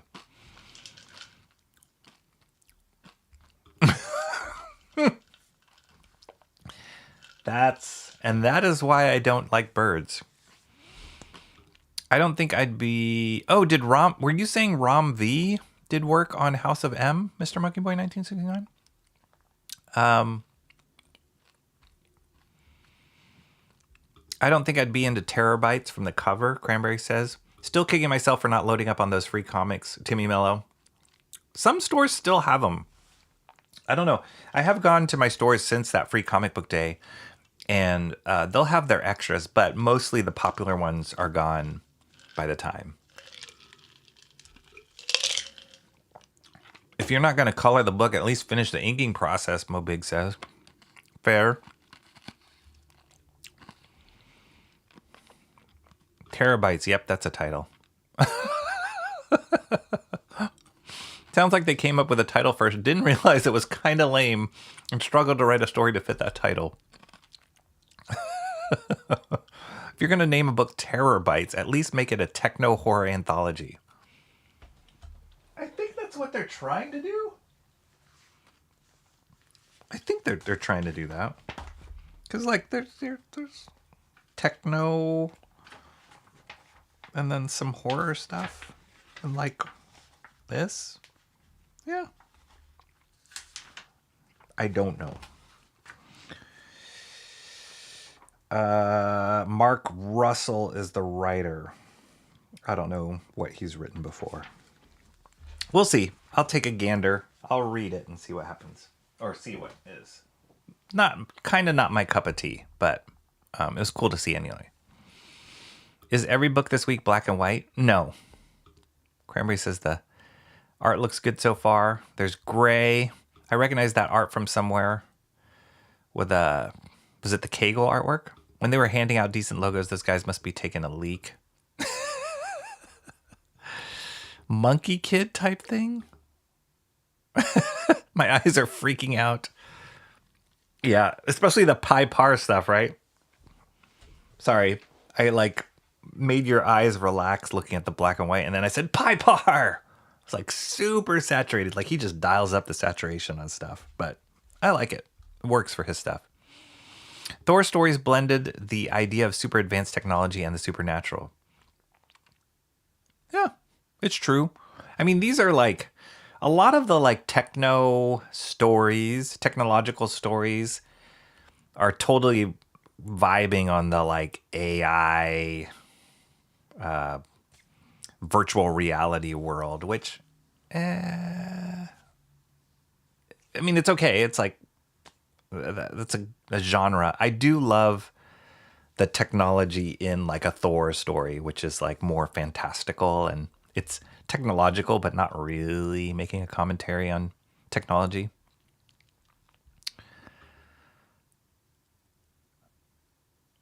Oh, okay. Huh. Assassin's Creed. Yeah, see, there's so much stories in video games that I'm not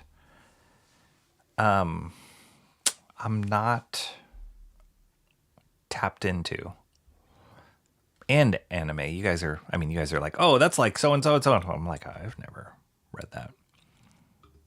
Am I buffering? Uh-oh.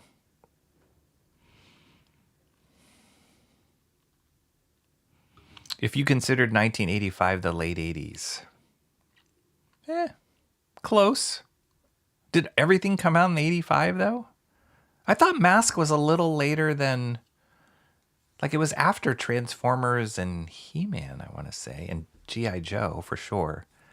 That's why I said late 80s. But maybe that stuff was early 80s. No buffering. Okay. Buffered. Mine's buffering too. Thought it was just me. Right. Some misogynist buffering. What? What the? Still not buffering. Not every failed single season 80s toy line series needs to come back. Why not? Some of the best ideas were in the 80s for entertainment. Ladies that are... I'm sorry, Mo Biggs. I'm boring you.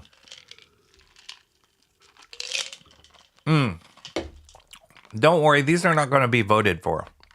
I didn't include those free comic books in the vote.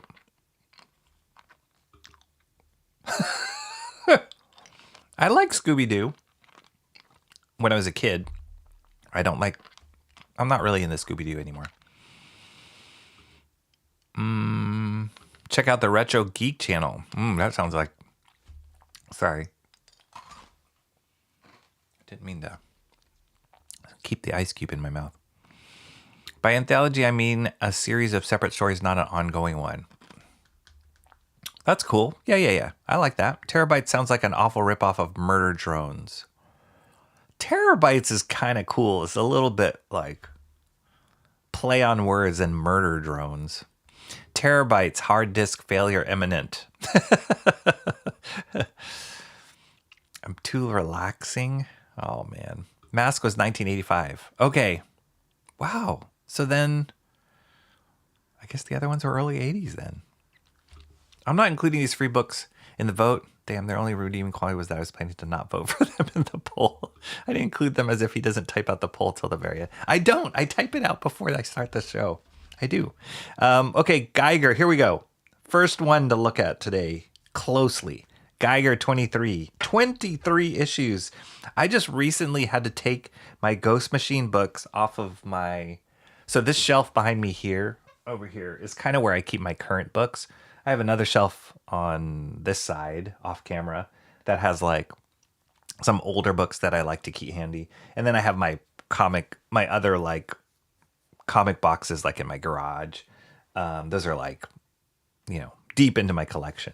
But most of the Ghost Machine books lived here in this shelf here, but I tried to clear out. Can you see? I tried to clear out some more space because it was just too much. Couldn't fit them anymore. And I put all my Geigers, Redcoats, Geiger Redcoat, Rook Exodus, Hyde Street. I put them all in this box, and it almost filled up a short box already.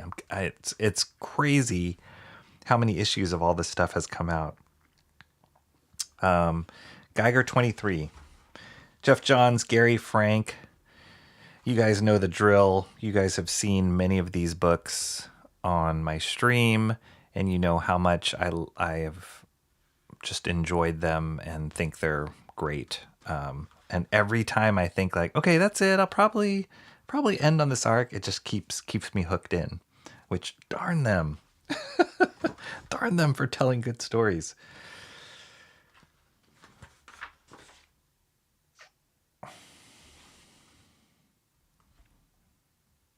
Oh man, this is heart-wrenching.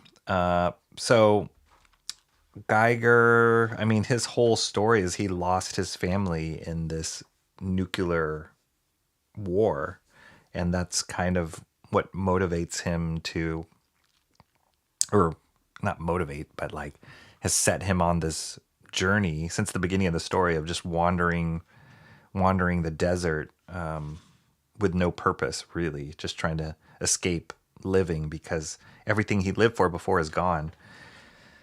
But now he's having these dreams or flashbacks of his family. That's super sad. Look at this stupid dog.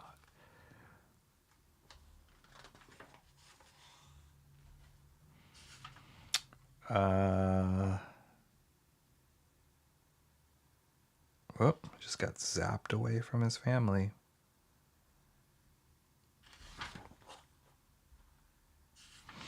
Oh, that's right. Because he connected with the Northerner, who is another character from the Ghost Machine world. He's crossed over in Redcoat and here. And yeah, I think these are the two books that he's come across. Who knows if he'll get his own book in the future. But he does time travel.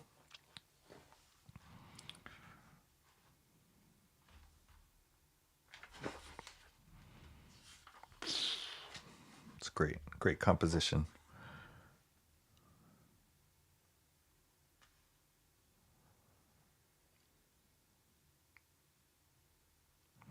The storytelling in the Ghost Machine books is so clean. It's like, it's just got a great pace to it. It's not overly fancy. The panel layouts are really clean. It's just clear what's going on. 9 times out of 10.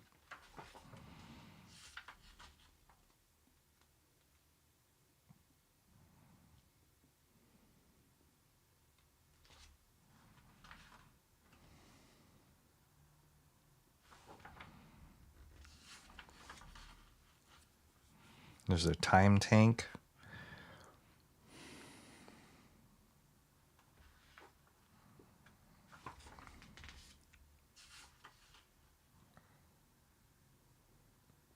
Yeah, they just let stuff breathe too. It's really, really cool. There he is, and that's like just the coolest activation of his powers.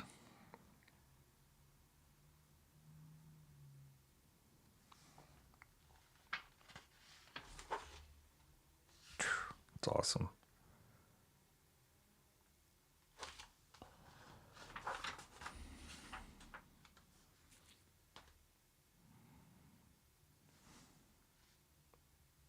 Hello, Mr. Geiger. Oh, Junkyard Joe.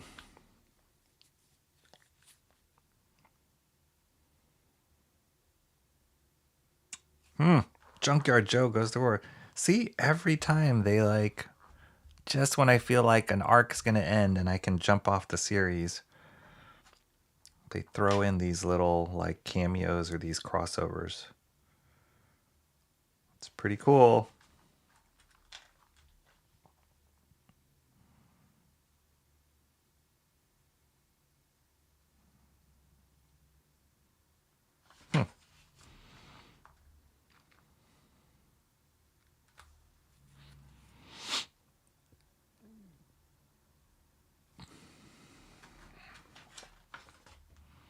This is the new launch they're going to do soon with a whole bunch of different characters. $1 Trillion Kid,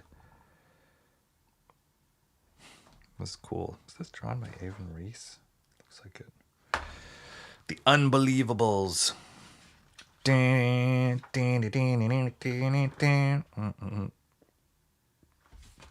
All right.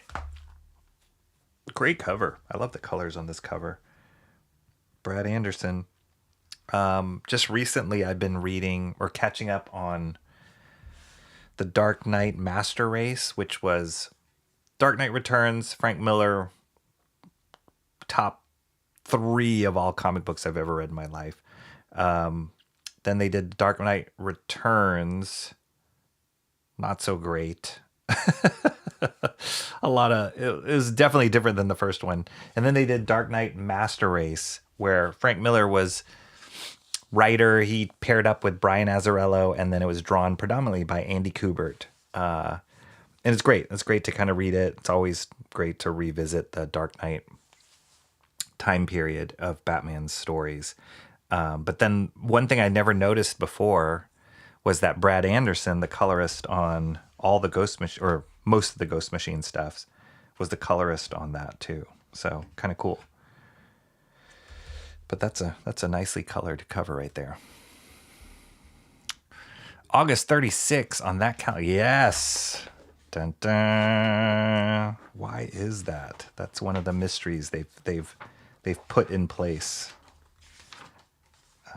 which is kind of cool. It's all about like time, different timelines, screwing up with stuff.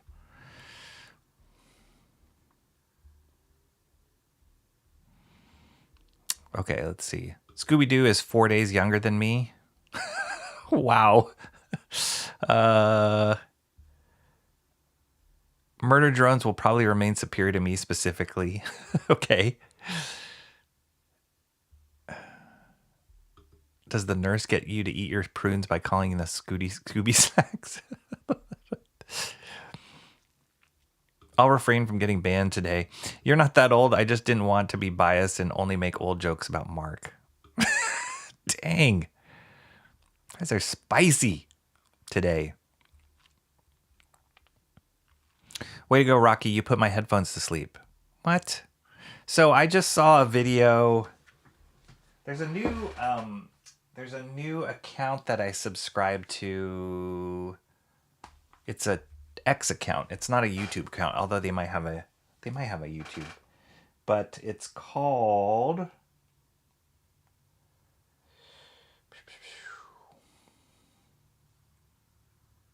profile. It's called Tech Explain, and it's hosted by this guy who's just like super nerdy, and he describes certain things. Okay, let me see if I can.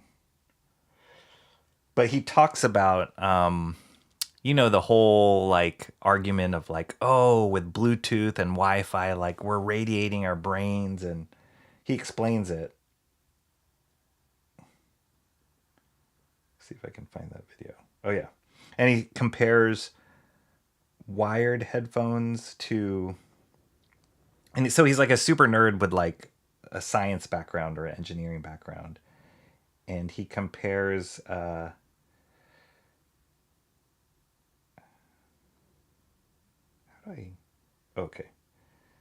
Share via.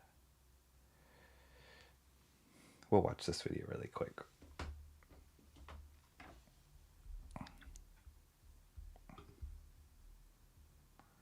A test subject, and it's a minute and a half long, so let's see.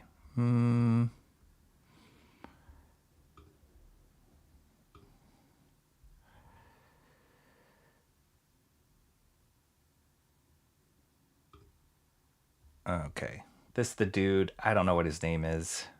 I'll find out more. Oh, that didn't work. Okay, we'll just watch it this way. Hey, is it true that AirPods are cooking our brains? Let's check. Okay, so now we have a test subject, and I have my EMF reader here. And if I put the sensor head on the wired earphone, you can see the RF is 0.01 milliwatts per meter squared, almost nothing. But the wireless earphone, you can see it jumps up dramatically. Wow. We can even get about 1 milliwatts per meter squared. Way over 100 times what we got with the wire. So that must mean our brains are getting cooked. Not exactly. Let's go back to the lab. This meter is measuring electromagnetic field strength at the probe. Basically, how much radio frequency energy is hitting this spot. Either the probe is getting closer to the transmitter, or the transmitter itself is just releasing more power. In this case, the transmitter is an AirPod. Each bud has an active radio chip inside of it, constantly emitting an electromagnetic wave at 2.4 gigahertz. That's a real radio signal traveling through your skull, which is technically radiation. But surely that radiation is damaging my brain. Well, there's two kinds of electromagnetic radiation. There's ionizing and non-ionizing. Ionizing radiation, like X-rays and gamma rays, carry enough energy per photon to literally rip off electrons from atoms. That's how it damages DNA and can cause cancers. But Bluetooth at 2.4 gigahertz is non-ionizing. Photons do not carry enough energy to ionize an atom and damage it. And that's all the information the EMF reader doesn't tell you. Okay, so the EMF reading videos I've seen might be misleading? Do you believe everything you see online? Anyway, I thought that was interesting of just like explaining. So, hey, you're using corded headphones, so you have less radio waves going in your head, even though they're not really radiating your head. Steampunk. All that to say is, I'm helping you out here. I'm helping you out by putting your uncorded headphones to sleep.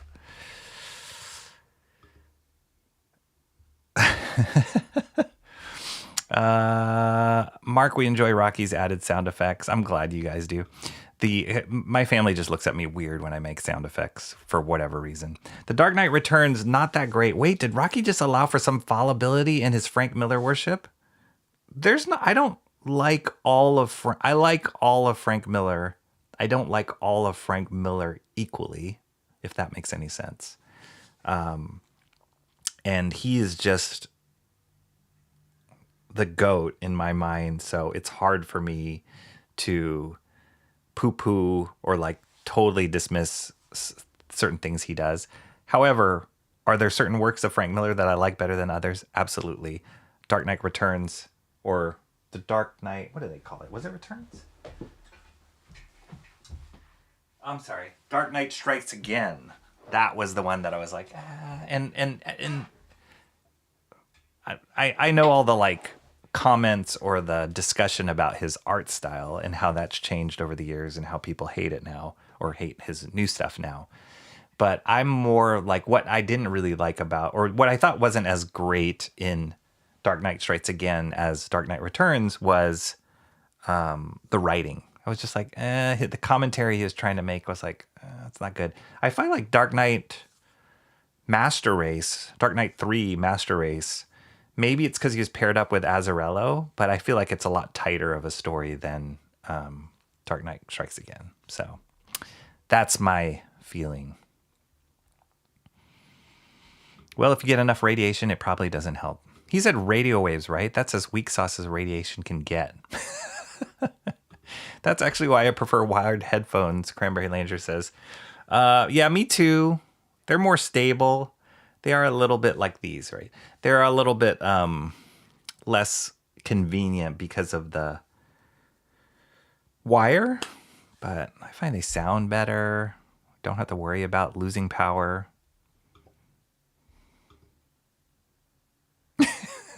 Okay, fair. He does draw like a goat these days.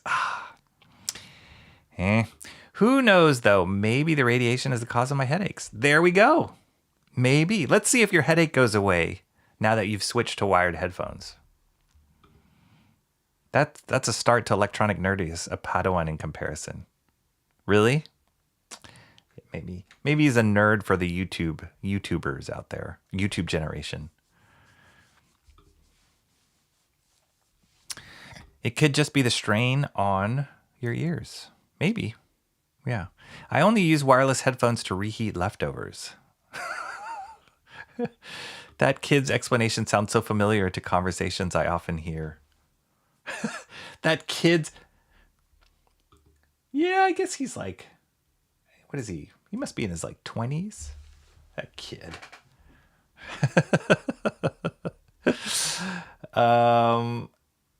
I like it though. We'll see. I'm gonna watch some of his other videos and see, but it seems like they're all kind of like this, of him explaining super hyper nerdy things. Okay, second comic, Absolute Martian Manhunter number 11. 2 more issues of this. 11, this is the penultimate issue, and then 12 is going to be the last in this series. So when this series ends, I definitely have to go back and read it from the beginning, because there's been, I mean, they took a break between, I think it was like at the end of 6 and the start of 7, they took a longer break. And the story is so complicated and philosophical and abstract that you do have to kind of sit down and be in the right mindset to read it. But yeah, it's almost coming to a close here, and I'm very curious of how they're going to try and wrap this up. There seems like there's so many different loose ends that they haven't even started to really try and explain. So I don't even know if they even have time to do that.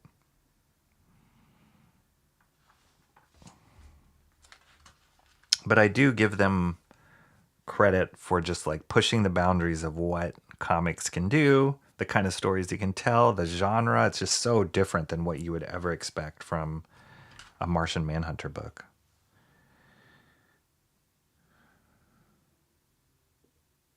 All this kind of stuff. Smoke is an iconic image. People smoking, smoke. So they use that as a device.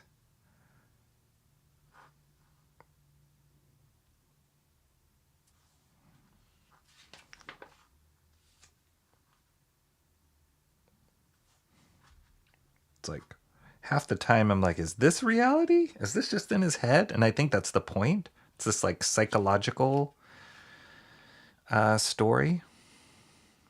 It's so crazy.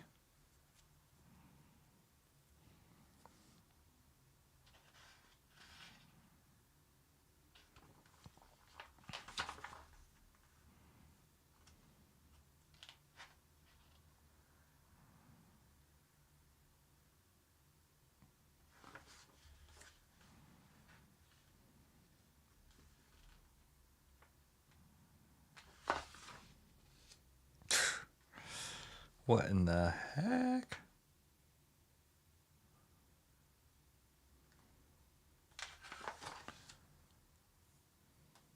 And there's a lot of layers.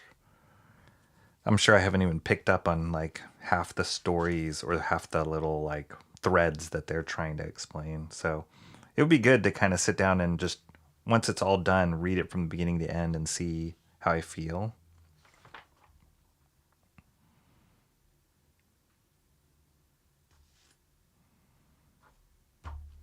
Denise Camp's the writer, Javier Rodriguez.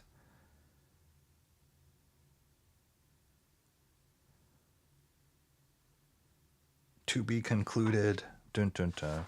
Here's an ad for Absolute Green Arrow that's coming out. It's a 6-issue miniseries coming out soon. It says in May, so maybe next week. But it's like the reinvention of Green Arrow for the Absolute universe, and it has this horror vibe to it.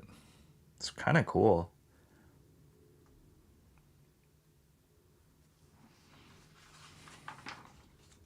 Okay. Absolute Martian Manhunter number 11. Crazy psychological mind games.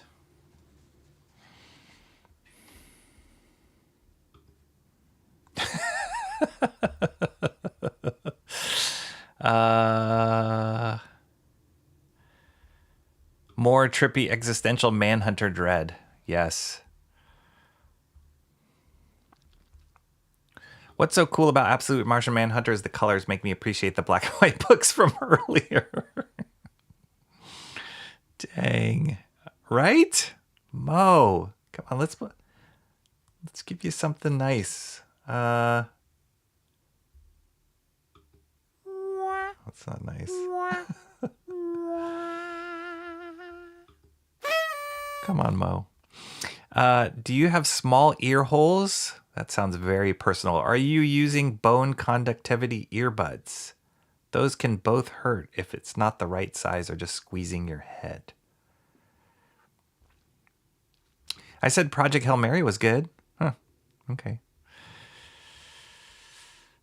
That might be part of it. Mo is pleased by being able to make jokes. I also appreciate that. Yes. No trick arrows, no mercy, absolute hunter. Send that back. It's not finished. No trick arrows. What did it say? No trick arrows, no mercy, absolute hunter. No trick arrows, no mercy, absolute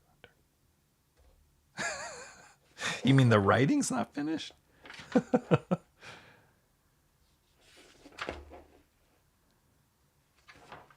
You know the name of this writer is Pornsack Pitchashot. It's the craziest name. But yeah, he's been writing a bunch of different stuff. We'll see. Sounds like Green Arrow is written by a socialist. We'll see. That Cyclops entity is pretty close to a shadow person. It's probably some influence in there for sure.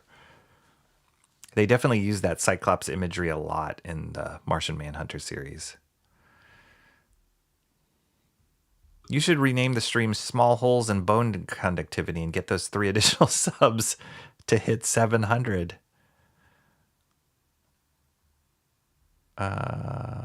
Yes, the writing. Yeah. We gave that little ankle biter away. Oh, you gave the dog away? No kidding. He should shorten that name to Absolute Serial Killer Greedy Socialist. Is it a socialist story? Emo doesn't have a dog anymore. She shipped it to me a long time ago. I think it is his real name. I think it is.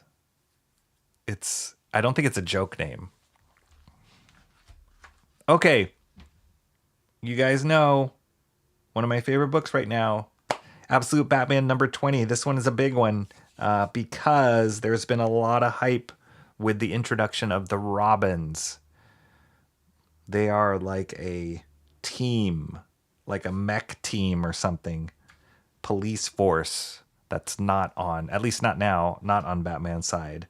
So it's a whole flip on their head of who Robin is in this world. And a lot of people have been talking about this. So very excited for this issue. I flipped through this when I took it off the rack today, and I'm really excited about where this is going. When I first heard about this concept and saw some artwork, I was like, I don't know. But I don't know. This issue looks pretty cool. Look at this double pager. So this is Absolute. This is the Joker of this world. We have looked at the issue where Joker was first introduced, but look how crazy scary that is. This is classic Nick Dragotta styling right here. Like, he's all about the crazy sci-fi body horror, and this is disgusting, but so scary and so awesome for this world. Look at these little babies he's like getting his life energy from. It's nasty. This is gross. So striking, the image, though.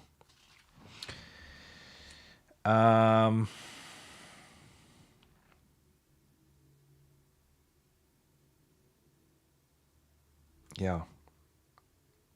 In the last issue, there was a shocking death at the end of it.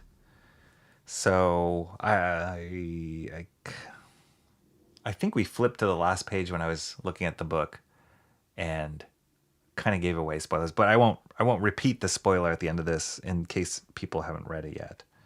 But there was a shocking death. It's almost as shocking as the death of, it's kind of like the shocking death of that's in this universe, like similar to Bruce Wayne's parents, even though even though his dad died at the beginning of the series. But it's probably a death that's going to shape who this Batman is more.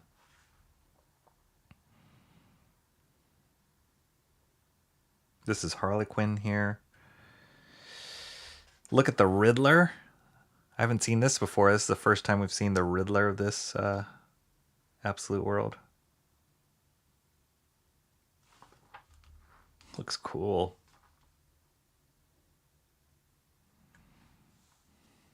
This is Two-Face. Penguin.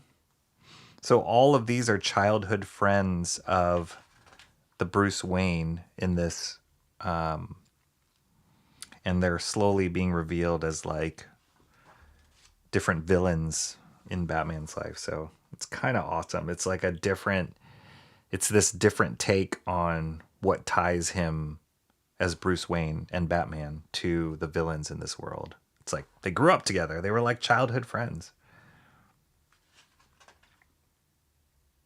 This is great. Great stuff here.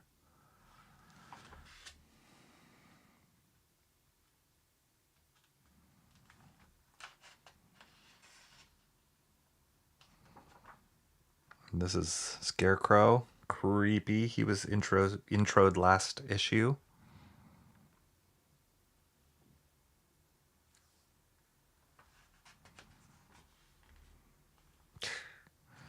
It's crazy. Crazy. Scary.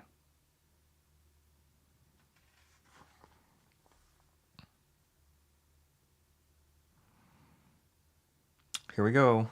Robin's coming in. The Robin Initiative.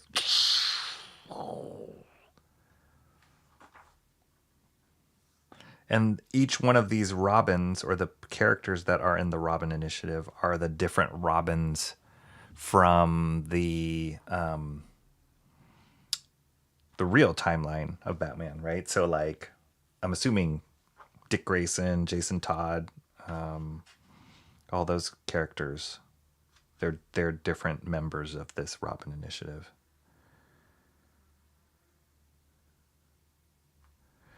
There you are. It's cool. Colors are cool. There's something about the storytelling in this one, just even though I haven't read it yet, that feels really like moody and like heavy.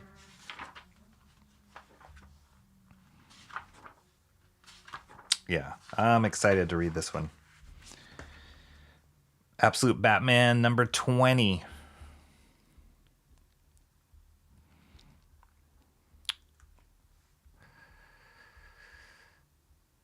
Mark says, Geiger has it thus far for me. Could be cool, but it doesn't work because all of the art in the Absolute series is disgusting, so that doesn't stand out.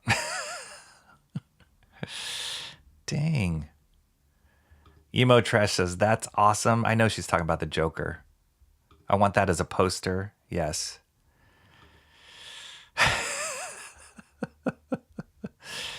Dang. Absolute Batman enter Big Robo. Yeah, that's what it does feel. That's what it felt like when I read it. I was like,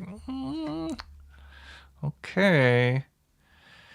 That's why I'm not interested in it. I don't like watching people murder people because of what's in their bank accounts.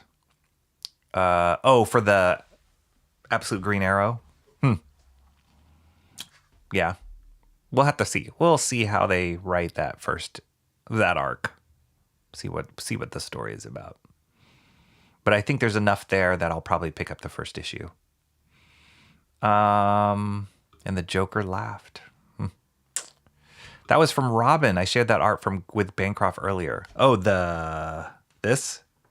It's so good. It's really creepy, crazy. It would be cool, but we already read that. Did Harley have a crisis and shave her head? In this book, her name is Harley.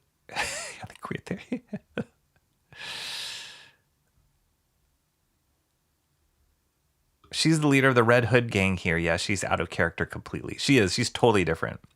The Riddler.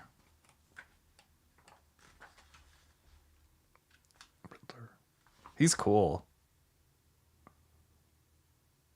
It's like cyber Cyber Riddler.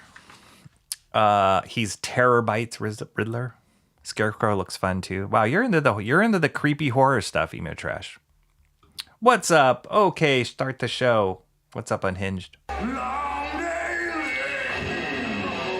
Are you still at work? Or did you just finish work? The one change I hate immensely, Timmy Mello says. The Harlequin change, is that it? I actually did like Scarecrow's face, but it could be because everyone else looks so lame. The bar is so low for Mo Biggs. Out of respect for Jason, Rocky is going to call this the beginning of the show, and every week we're going to have to sit through the first 2 hours of the stream as an opening video. Dang. Does your 20 have spy? I've heard the same thing. No, it does not. I mean, so I'm not a huge CGC, like, know how to grade comics like you guys, or like I know Shelby's really big on it, but I did hear the whole thing. Like, I think it's like a shipping wide issue that people have had with Absolute 20. I did like, I don't know if you can see kind of right there. You can see in the reflection there. There's a little bit of crease there. I saw some issues. I actually flipped through all of the ones that were on the rack. And there were some that this was a lot deeper. There was like 3 cuts like that. And I'm assuming that, and they all had them. I'm assuming that's what, and this one I picked had the very least amount. So I don't know if this must be the damage that people are talking about, but I don't know how that got past like quality control, because it's like everybody's talking about this damage. His opening videos are becoming very convoluted and long. Mine?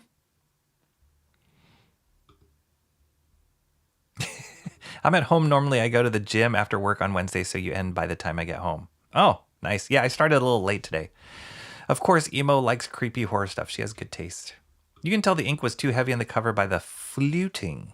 How you can see the folks bars on the front cover. The fluting. Is it like this stuff? Like the ridges? Yeah, I don't know. What is? I mean, that's a lot of black ink on that cover. So maybe. But yeah, I mean, I can see like a little scuffing here too on the corner. But I don't get comics for CGC ratings. I'm not that kind of guy. I am the Tim Burton stan, for crying out loud. Mobig says, I never liked the idea of CGC because it's kind of sad for books to be locked up and never read again. It makes sense for Absolute books, though. Yeah, I never got into it myself. Exactly that. I like to read my books, and even the books that I think, wow, this is going to be worth a lot, I can't... it's hard for me to part with them, because the reason I got for them in the first place was I loved them. So yeah, the idea of selling it, maybe if I'm dead and my kids can sell my books. But yeah. Okay, that was Absolute Batman 20. The folds, the bars by the fluting. Oh, the folks. Oh, you wrote the folks. The folds. Got it. Okay. This is a new book that came out. It's called Joe Palmer's Destination Kill from Oni Press. This art style, curious what you guys think about this art style. It's very unique. This is what the thumbnail that I initially made for this show is from. Joel Palmer is an artist on a book called...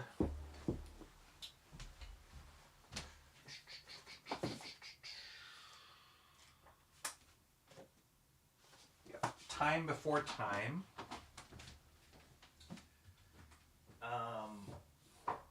Sorry, I'm just getting another book here.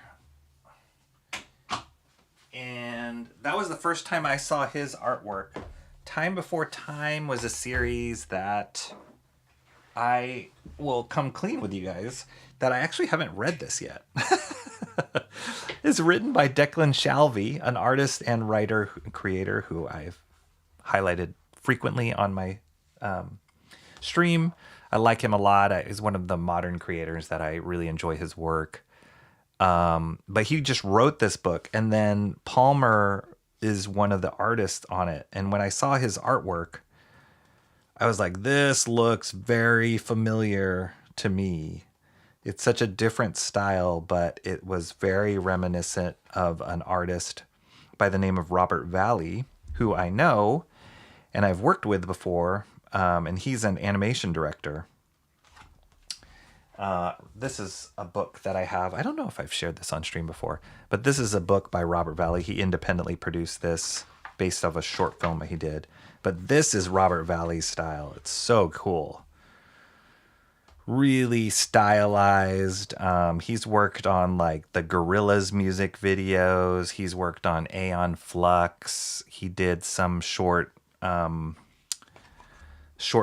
directed some short films for DC. He did like a Wonder Woman short film, but like, look at his style. It's like really exaggerated, super graphic, amazing renditions. And I'm pretty sure that Joe Palmer looks at Robert Valley's work. Like, there's no question.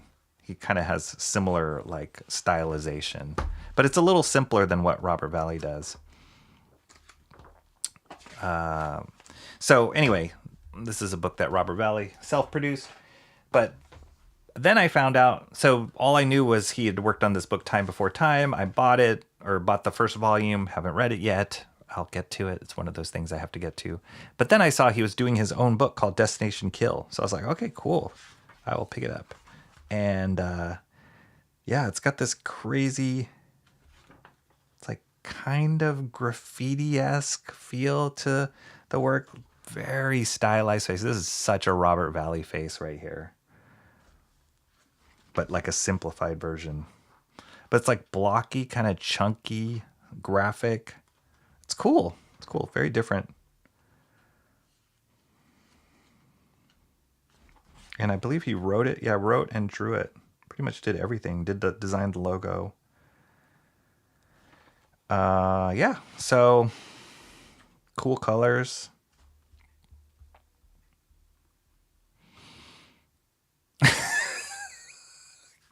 Dang. Mo Biggs. Come on, man. You're like 71 degrees where you are.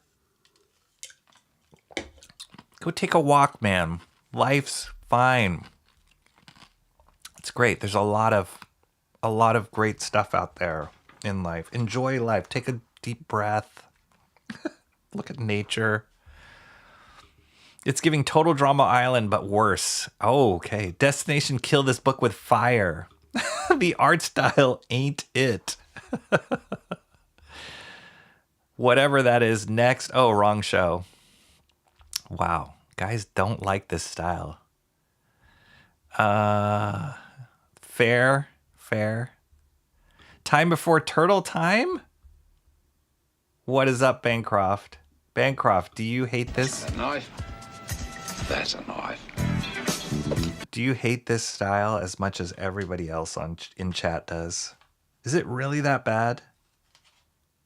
I don't think it's that bad. It's different, for sure. Different comics. Oh, that's kind of cool, right? No? I think everybody likes just like lots more lines than simplification. Do you guys like Mignola stuff? Not that I compare this guy, but this graphic, very flat, stylized look is, Mignola's like that. Do you guys like Mignola stuff? It's got this, it's cool. Kooky. I like it. Note to self, if I pick up any more of these books, not to share it on stream, because I think I already got what you guys feel like for this style. But you're not the only ones. I have watched some reviews that other people have said, and a lot of people are very iffy on this style.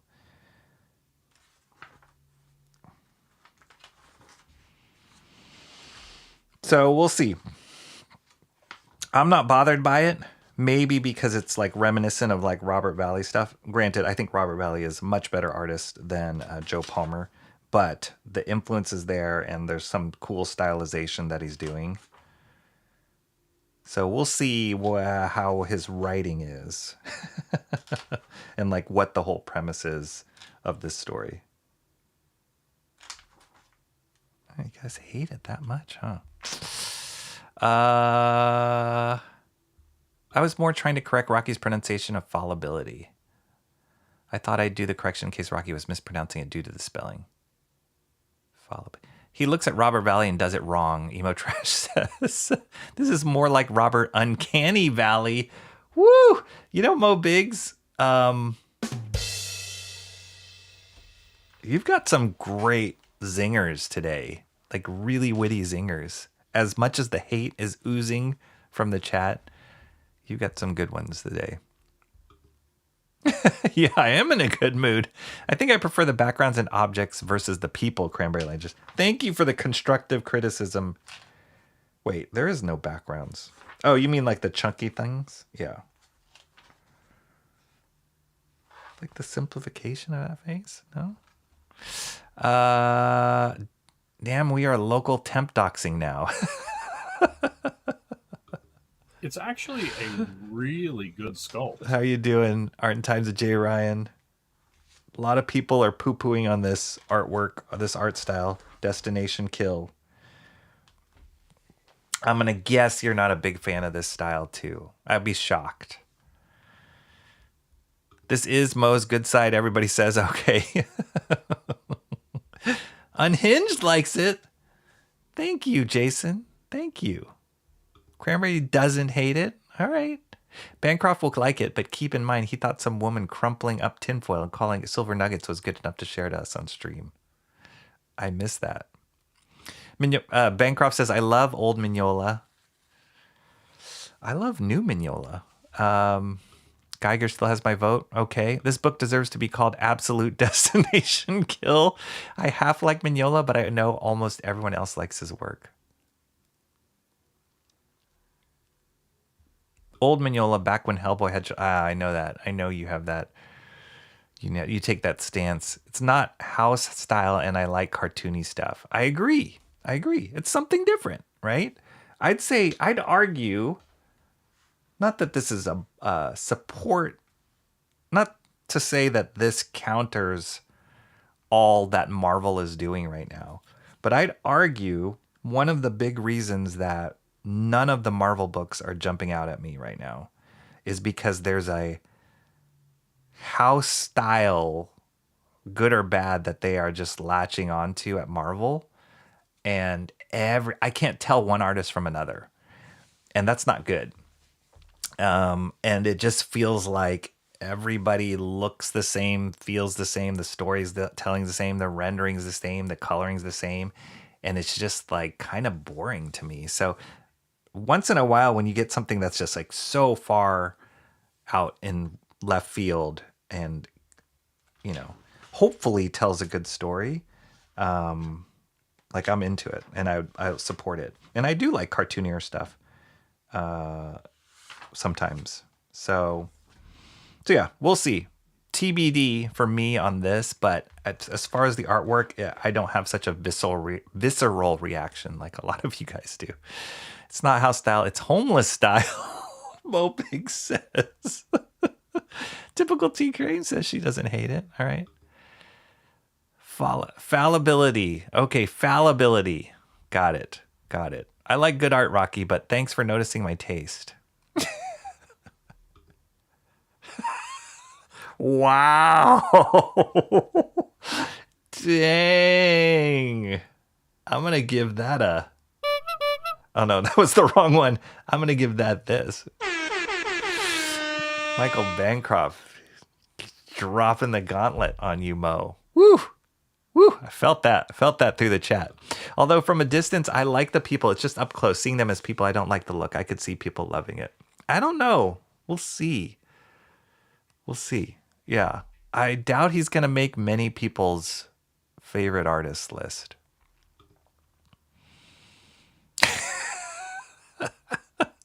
That's not what I said.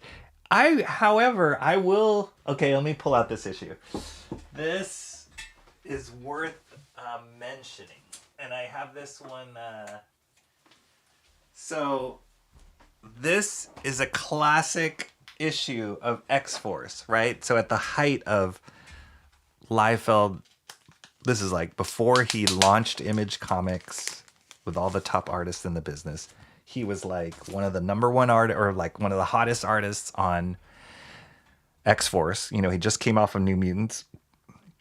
And I can't remember what the story was, but he did not draw this issue. They got a guest artist by the name of, this is Rob Liefeld stuff, but a guest penciler by the name of Mike Mignola. And the fans hated it. And I think it's amazing. It's amazing. But they hated it because it was so different from what they wanted in their X-Force book. But look how cool this is. This is, I mean, if you're talking about old Mignola, like this is old Mignola right here. And it's so awesome. This is before pre-Hellboy. And there was so much hatred for what Mignola was doing before he blew up and to do Hellboy, and all of a sudden, like, he's like the biggest thing in comics, right? So maybe this is Joe Palmer, the beginning of Joe Palmer's like renaissance of comic art. But this was the same reaction that Mignola got when he subbed in for Liefeld. So there, take that. That's the comparison. Although I think Mignola's way better than Palmer, but I like Palmer stuff. I do. But yeah, it's just when people have a certain expectation of what they want. They wanted this, and they got this, and they just got angry. But I love it. I wish Mignola drew X-Force regularly. I thought that would be really cool. All right, Destination Kill. Okay, 2 more things. Whew. This is the last book I picked up from the store today. Art and Times J. Ryan says, the Marvel books are so bad that Rocky is grasping at anything, and I mean anything that looks somewhat different. Yeah, Marvel, man. I'm trying to find a Marvel book that I like, and it's hard. It's really hard. Nothing is grabbing me at all. I just finished reading. I'm having to dig into some old stuff recently. Got this from the library. Old Man Logan. I honestly I had never read this, but I knew it was like a hot story. Mark Miller, Steve McNiven. It's great. It's great. It's a great story. Fun, kind of classic Miller. Mark Miller's funny. His stories always leave you with this kind of, at least me, always kind of leave you with this very like sour. I love it. They like are written really well. They flow really well. You never get lost. You're like you're engaged. But I always leave his stories just kind of like, like a little down and like melancholy. And they're kind of like bummers. It's because good artists actually want the women to look like women, the men to look like men. I can see that.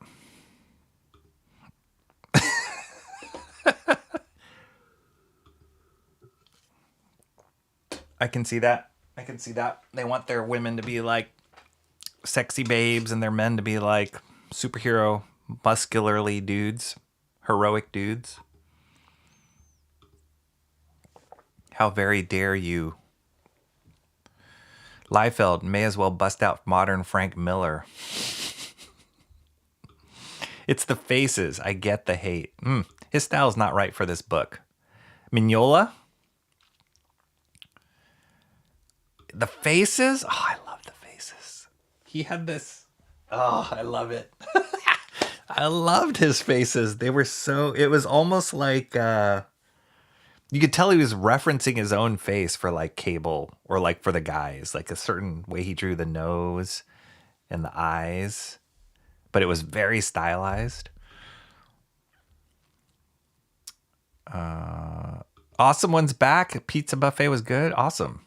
As unappealing as much as this of this is at least a few panels look cool, and the worst is better than the best you've shown of Destination Kill, the chat's interest. All right. Shoulder pads for the win. Yes. Art is really good in Old Man Logan. It's good. Yeah, McNiven's great. Yeah, he's good. He's really good in that. I never knew Continuity's Megalith entered public domain. I guess Neil Adams isn't around to sue. I don't know if this is this the same? I don't know. So this book, Megalith, produced by Bad Idea. This artist, Louis LaRosa, I've seen him on like crowdfunding stuff. Like I think he crowdfunded an art book of his. And I'd always heard this hype that he was working on this book. So it's been at least a year, if not two, that there was this hype of what he was doing on this book. His artwork reminds me of like Mark Texiera. It's a little bit of like Alex Ross in there where it feels like painted realism. Not totally my cup of tea, but and then they released like issue 0 maybe about a month ago that I didn't pick up. I was like, but this looks pretty cool. I'm not a huge kaiju fan. Like I feel like that's been overdone a million times in comics, and yeah, I'm not a super like kaiju story guy, but that's what I think this is about. And I think his art style works well for this kind of thing where you have like massive scale and huge creatures attacking urban cities.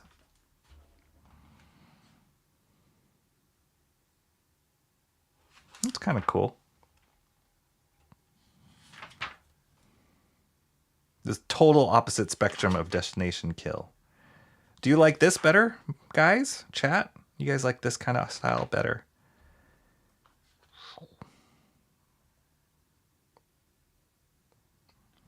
Yeah, this kind of like hyper rendering is not my cup of tea. Like I'd almost like to see this kind of rendering with the pen and ink over digital color. Like the realistic rendering with digital painting. Yes, I mean, this is some cool stuff, but yeah, definitely. Like that's why I like Mark Texiera's work. He did Ghost Rider and Punisher and Sabretooth. He would do very similar kind of faces and rendering, but he would do it with pen and ink and like hatching. And I love that way more than just digital painting.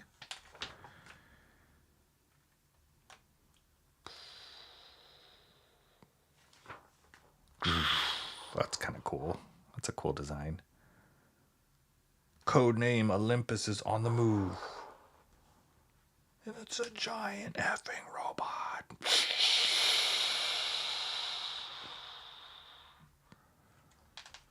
Okay. I will say, like all the preview stuff that I've been seeing of this, I was just kind of lukewarm on it, not super excited. But this first issue looks pretty rad. So, cool. Louis LaRosa. Oh, this is neat. Who's the artist on this?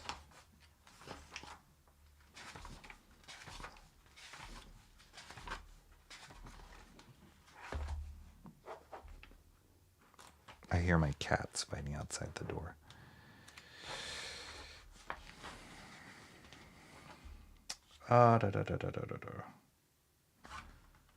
Louis LaRosa.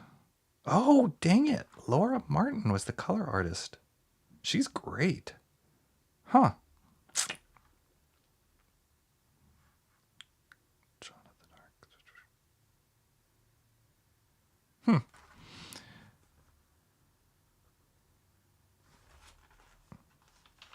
This style is kind of cool. This crazy, like, expressive style.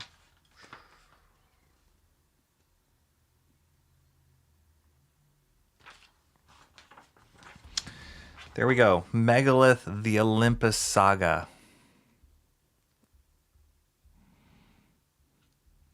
I have one issue of Megalith. The character, not the tower. I do the same for all the good-looking characters in my book. You reference yourself? Nice. His faces were good, but those faces weren't the style people were doing for the book. Yes, true.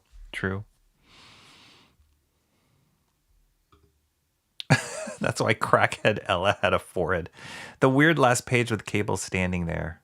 Weird last page with Cable standing there. What last page with Cable standing there? This one? That's awesome. Or this one. This is what people wanted. And this. That's awesome. I love the tech.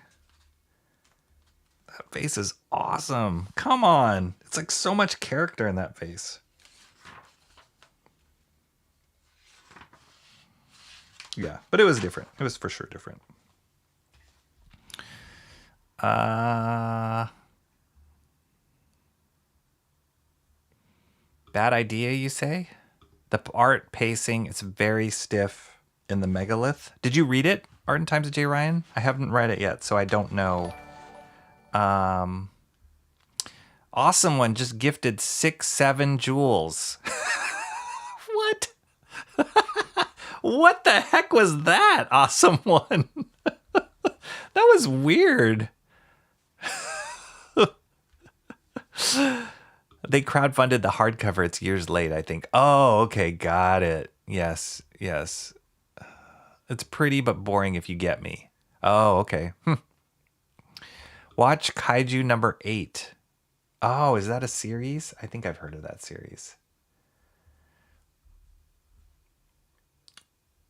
I agree with Jay. Mo Big says, I think I'd like more of that story, but I do like the other blocky one too. Weather doxing each other, not Thanos. That's one big hombre. I saw the giant organic robot. Round of applause for Rocky's sound effect performance. I saw the giant organic. Mark's music session, not that impressed. Rocky should lend his services to the audiobook version. Oh, for that 6-7, I'm gonna give you a kiwi, baby.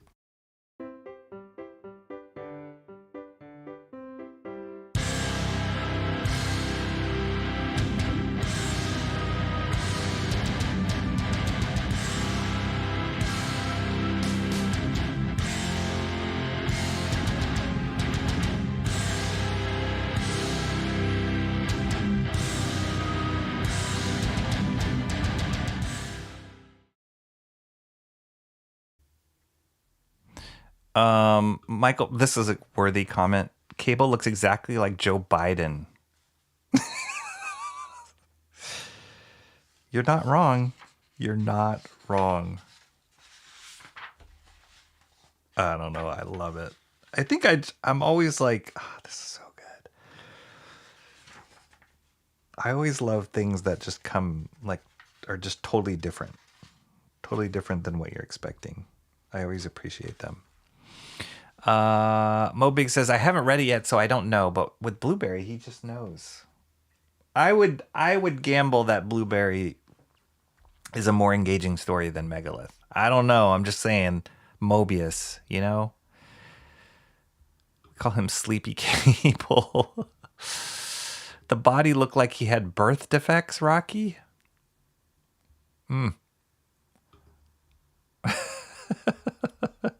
Don't you miss it, emo trash?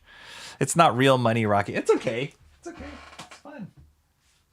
It's emoji money. Okay, this is the last thing. I forgot about this, but this is the last thing.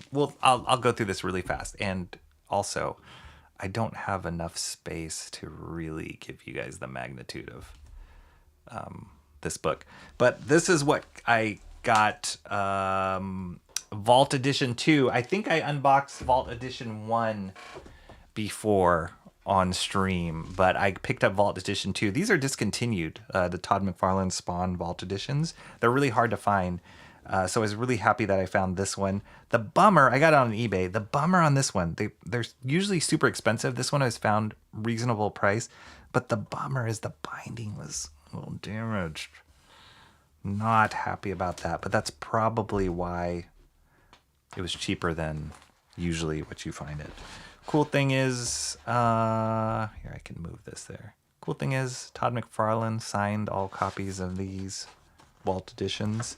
And for those of you who don't know, probably all of you guys know, Vault edition is like an artist edition where they do like high-res scans of the original comic art. Todd McFarlane never sold any of his originals. So the first Vault edition is issue 1 through 7, and then this one's 8 through 15. And he has all the original art for all of them, which is amazing.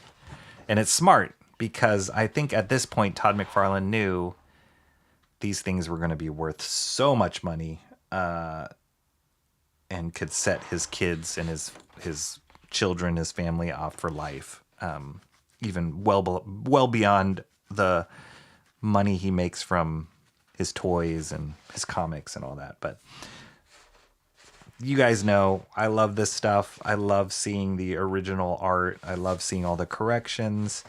And arguably the first 15 issues of Spawn, where he was still figuring out what Spawn was. He was doing all sorts of experimentation. And he, in these later issues, or like 8 through 15, he even hired the top writers in the business to write issues for him. So it was like Alan Moore, Frank Miller, Dave Sim, who created Cerberus, and Neil Gaiman to write different issues. I wasn't buying it for that.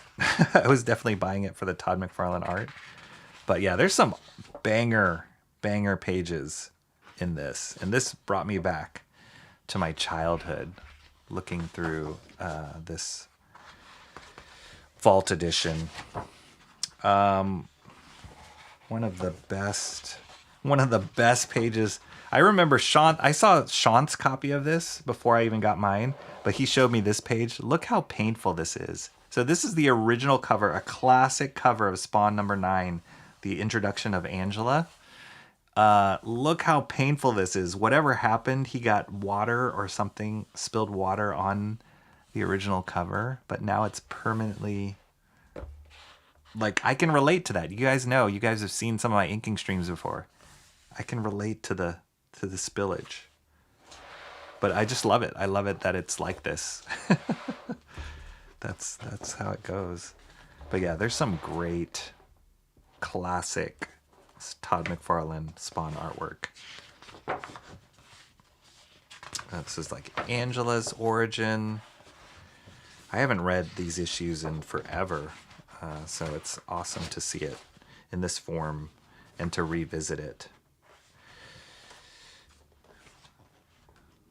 There's his rendition of Cerberus, an independent icon in comics.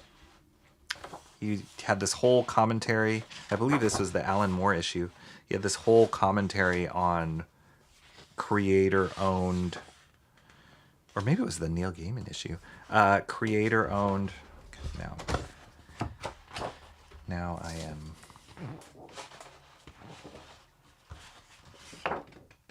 Issue 10 was. Oh, my bad. Issue 10 was Dave Sim. This whole like storyline about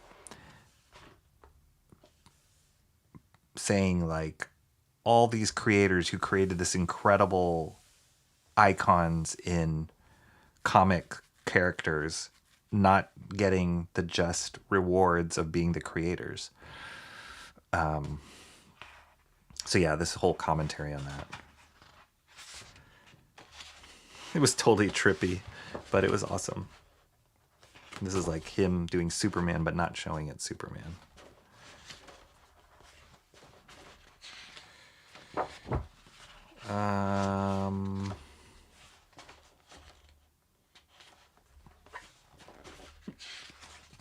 Yeah, just fun stuff. This was just the best Spawn. Oops. Look at this double pager. Oh my gosh.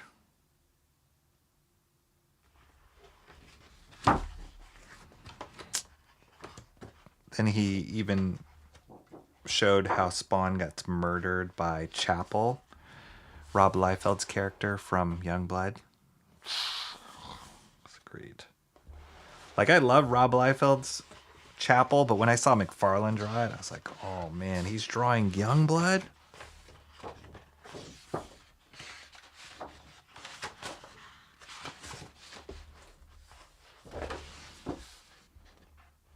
Look at that. McFarlane was so good at injecting cartooniness into his work.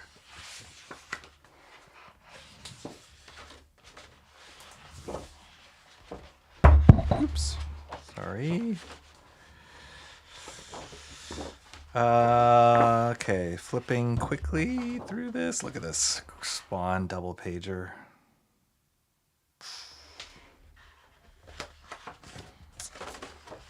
Doesn't get much better than this McFarlane stuff.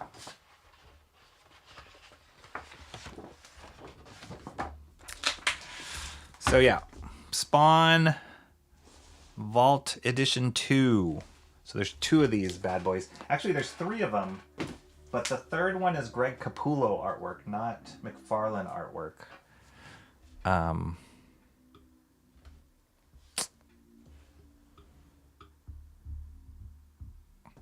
Wait, what happened to my camera? Oh, it switched to the wide. No wonder.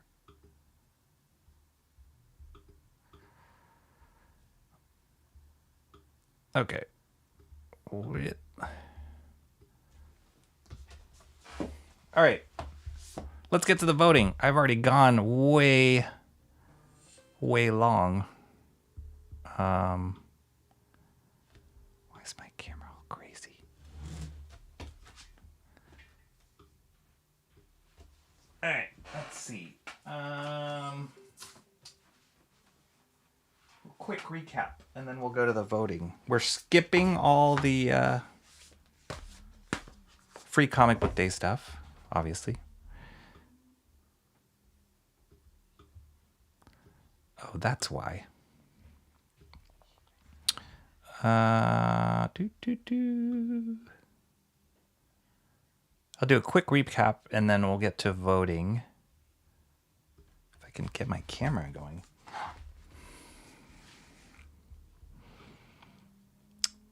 Cable used Future Tech to create the auto pen. That was him the day he left the White House. Cable's face is off model in every panel. Toss it. It's not a 9.8. It's not a 9.8. Throw it in the trash. Spawn. Yeah, I know. Do they do 9.8 for Vault editions? I don't think so. I know. I was really bummed about that. I left him a not so nice review on eBay. Spawn, huh? This is your giving me flashbacks to your earliest art streams. I got the 3rd Vault edition. Is it great? Unhinged. I love Capullo stuff. I don't know if it's enough for me to like get an artist edition of. Well, that's not true. I got the artist edition of, or the DC work in progress of. What's it called? Death Metal. DC Metal. That Capullo did. That was awesome. That's not true. His Spawn stuff is cool. I guess I stopped reading Spawn when Capullo took over. So I don't have as much connection to it. I was definitely reading these first issues that Todd was doing. And so those are like burned in my brain, my childhood brain. Todd's work on Spider-Man is probably why I collected Spawn for about 20 issues. Yes. I'm like you, Awesome One. I think I stopped because the story didn't keep me in it too. I mean, Todd was not as good of a writer as he was an artist. That's for sure. And yeah, I kind of lost interest in Spawn's plight as a character. Why does Neil Gaiman ring a bell? Because he's one of the, or was one of the top writers in comics. He created Death. Sandman for Vertigo, DC Vertigo. Those were his kind of big claims to fame. But he also was in the news, comic news, because he was accused of sexually abusing, grooming people or girls that were like fans of his too. So he's there's a lot of controversy there. Why is her face ruined? Yeah, something happened. Like he spilt something on it. Digital ink never spills. Yeah, but you don't get the beauty of, that's it. That is all. That page will never, ever be reproduced. That's how it is. It's a one of one. I love it. Being a famous comic creator means literally nothing to me. Digital ink originals also never sell. Ooh, dang, unhinged. If you've seen Rocky's Master Studies, you know he would find a way. Nothing is impossible for those who believe. I'm mad Angela became Marvel property. DC, yes. Isn't Angela DC? Yeah. Yeah, a lot of people were. What about NFTs, the wave of the future that in no way flopped? Dave Sims' The Void, a must read. I have never read any Cerberus. I love the art in it. I really liked his style. It was just so different and unique, but I never sat down and read. Maybe because it was just like so much, I felt like so much like philosophy or whatever, but I should. I definitely should. There's like that. I think I mentioned last stream, like Concrete is another one that I want to read. That's like this independent stalwart. There's a bunch of those that I have not sat down. Like a lot of the Hernandez brothers' work. I know that they're amazing. I just haven't sat down and like given it the time to read them. When Marvel bought the rights, Angela took an L to become the queen of hell. Was it Marvel? I thought she was a DC character. Oh, maybe not. Typical T Green's not asleep. Rob, look at Todd's art. Are there any blank panels that just have a note saying photocopy Akira? No, although a lot of notes on like for his, I will say, oh my gosh, one of the things that are like we talk about Todd's art, you know, Spawn, what a foundational independent comic this is, but one of the unsung heroes of this work is the lettering. Tom Orzechowski is one of the best letterers ever, and I feel like Todd McFarlane just gave him the green light to do some of his best work. Look at this. This is not computer lettering, guys. This is hand drawn lettering, and it is beautiful, beautiful work. And not only sound effects, like Orzechowski's handwriting, it's so beautiful. And it's really impressive to see it in this, like, just look at how like clear and like easy to read. Like the sizing of his lettering was perfect. The spacing, how he like planned out the word bobbles. Look at this stuff. So amazing, this lettering. Like just the way he did this. Sorry, my head's in the way. The way he did this, like, makes you read this a certain way, right? You emphasize because of the size of the letters, the heavier borders around certain letters, the texture that he has there. It makes you go gra. You know what I mean? Like it's not just gra. It's like gra. It's like masterful, and nobody will ever talk about that because it's just the letters. But he was so good. And I love celebrating that in these original art stuff. And he worked I think he still works with Todd, but some of his best work was in Spawn. Orzechowski. Tom Orzechowski. Okay. Spoon. This isn't absolute Batman. Okay, let's vote. Yes. Sorry. Okay, so Geiger, 23. Jeff Johns, Gary Frank, ongoing series from Ghost Machine. Awesome, awesome work. Beautiful colors, Brad Anderson. Absolute Martian Manhunter, number 11. Second to last issue of this very weird psychological mind screw kind of story. Unique artwork from Javier Rodriguez and written by Denise Camp. Absolute Batman number 20, Damaged Edition. No, I don't know. Absolute Batman number 20, the introduction of the Robin Alliance, and also some other characters, the Riddler, and this killer Joker spread right here. Nick Dragotta's on art, and Scott Snyder's the writer. Destination Kill, your guys' favorite book, Joe Palmer, taking a curveball of art style to an original property. Let's not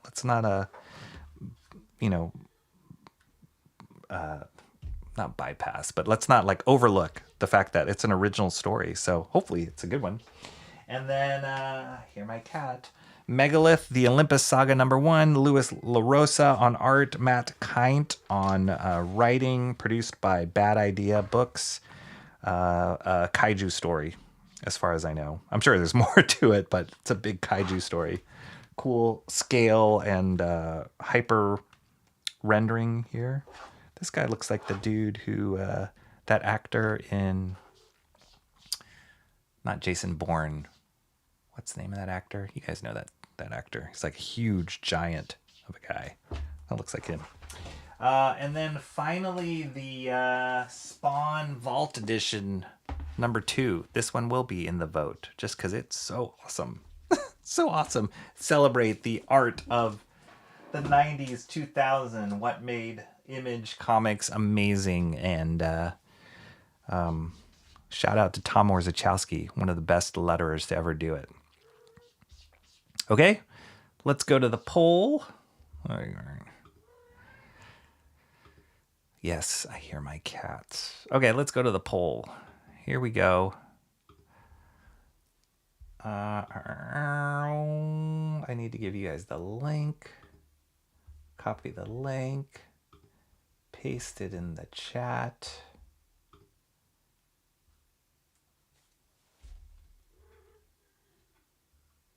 Okay. Paste it in the chat and I'll pin it in the chat, which, remember, it pins at the bottom now for some crazy reason. And then while you guys do that, the vote, it should be live. Is it live? Yeah. While you guys vote, I'm going to let my cat in so he will shut up. I'll be right back.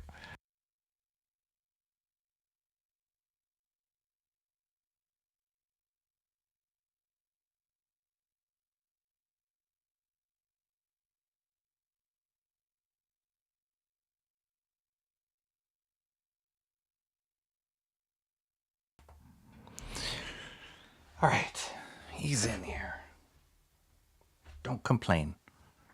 Oh, it's already... Oh, no wonder why. It's late. It's time for dinner for you. I'm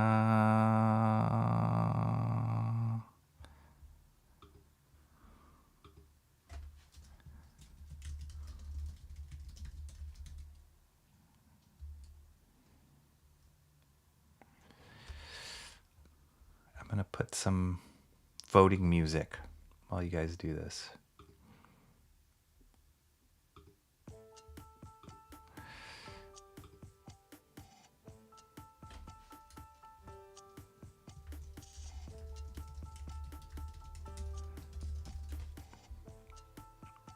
Oh, they already ate. Okay, let's see. Where are we at? Wow, 4 and 4. Awesome. Absolute Batman got a vote. I'm going to guess. Was that emo trash?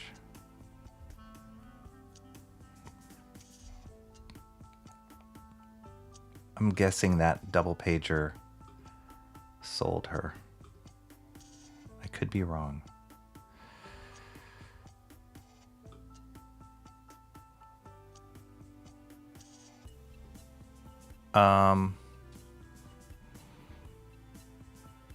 Did you show the awful thumbnail book? What thumbnail book?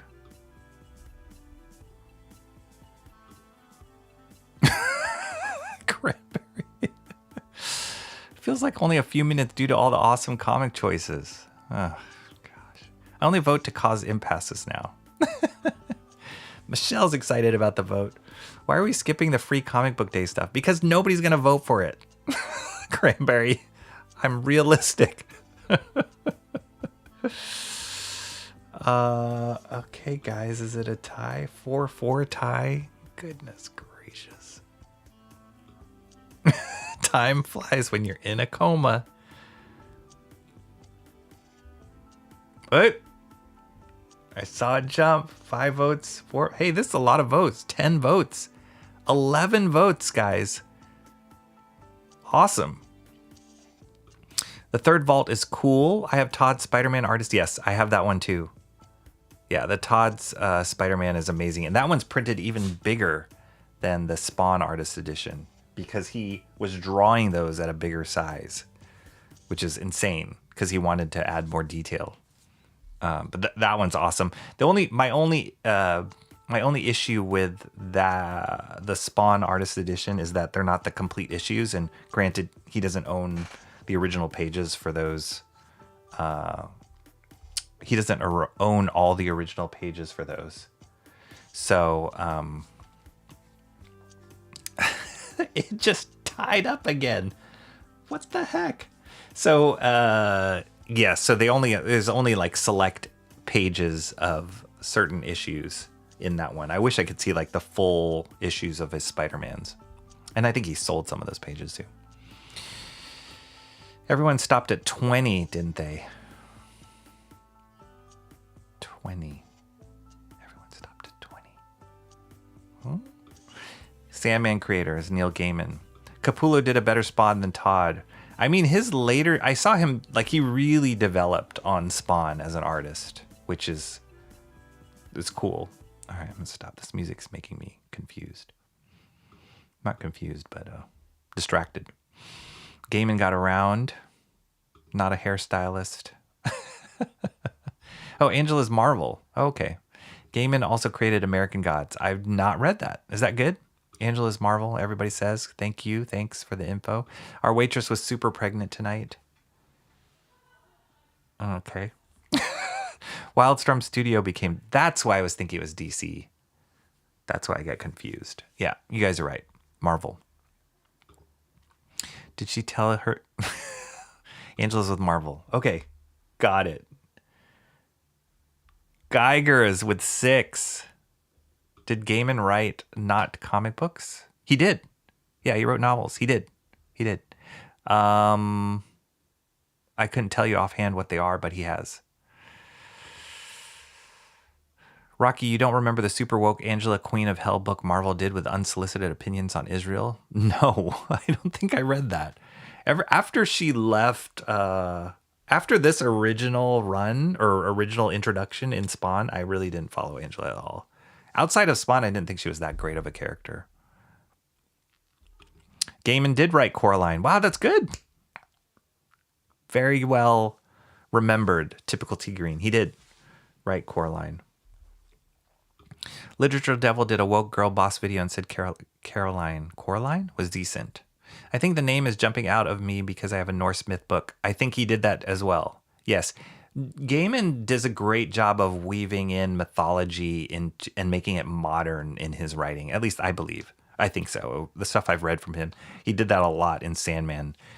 He would take like myths and characters and kind of flip them on their head, make them more modern. It was great. He's a great writer, really great writer. Don't know so much as a person, but he's a great writer. This week was like Bancroft's Night of the Bangers comic edition. End the vote. We have a wiener. We do have a wiener. 6 votes. Geiger wins. I am going to end the vote. Yay. I better switch screens before somebody comes into tie. But Geiger 23 won. Man. Ghost Machine stuff has some serious voting power with you guys. Spawn Vault Edition 2 got 5 votes. That's excellent. That is excellent. Absolute Batman 20 got 1 vote, and Megalith got 1 vote. Not a shocker to anybody. Destination Kill #1 did not get any votes. Bad Idea should buy the rights to Destination Kill.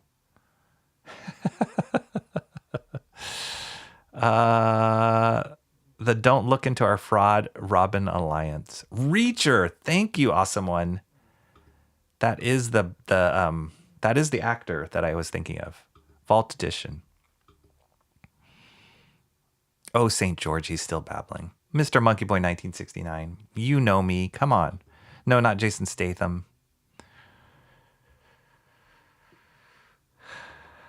Having the Vault Edition is like having a greatest hits album in the list. I love that. That's true. Spawn. Now we play the waiting game. I already said Spawn. I'm not voting twice. I vote DEI, whatever it is. Rocky will make his second favorite cat read Destination Kill. Okay.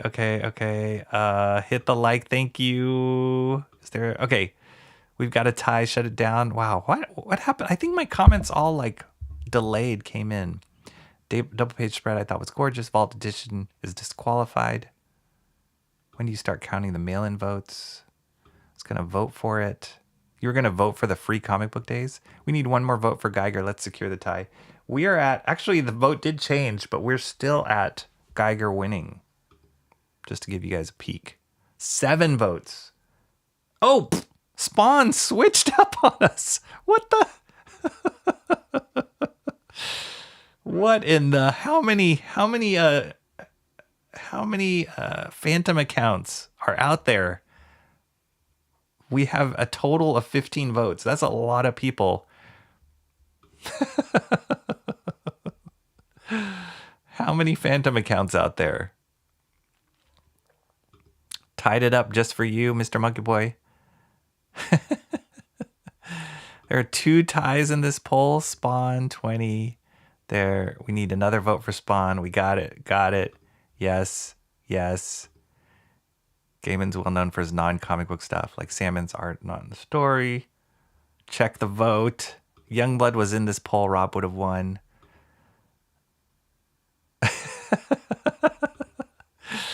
What in the... Spawn 1. Oh my gosh. I will be maybe not showing up at Bancroft stream due to a call tonight. 30th minutes. All right. 15 watching. Wow. All right. Well, for the 15 of you that are watching and for the 15 of you that vote, I'm going to call it. I thought it was Geiger. I'm sorry. I'm going to lean into my first love. So Spawn Vault Edition won this one. 7 votes. That's great. A Vault Edition has not won before. But dagnabbit, that one's a good one to win. So that just tells me I got to just look at Vault Editions all the time and Ghost Machine books and just forget all the rest. Those guys clean house with their votes. Wow.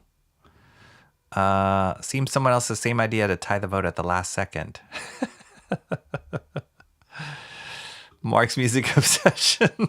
Somebody beat you at your own game, Mark. Somebody.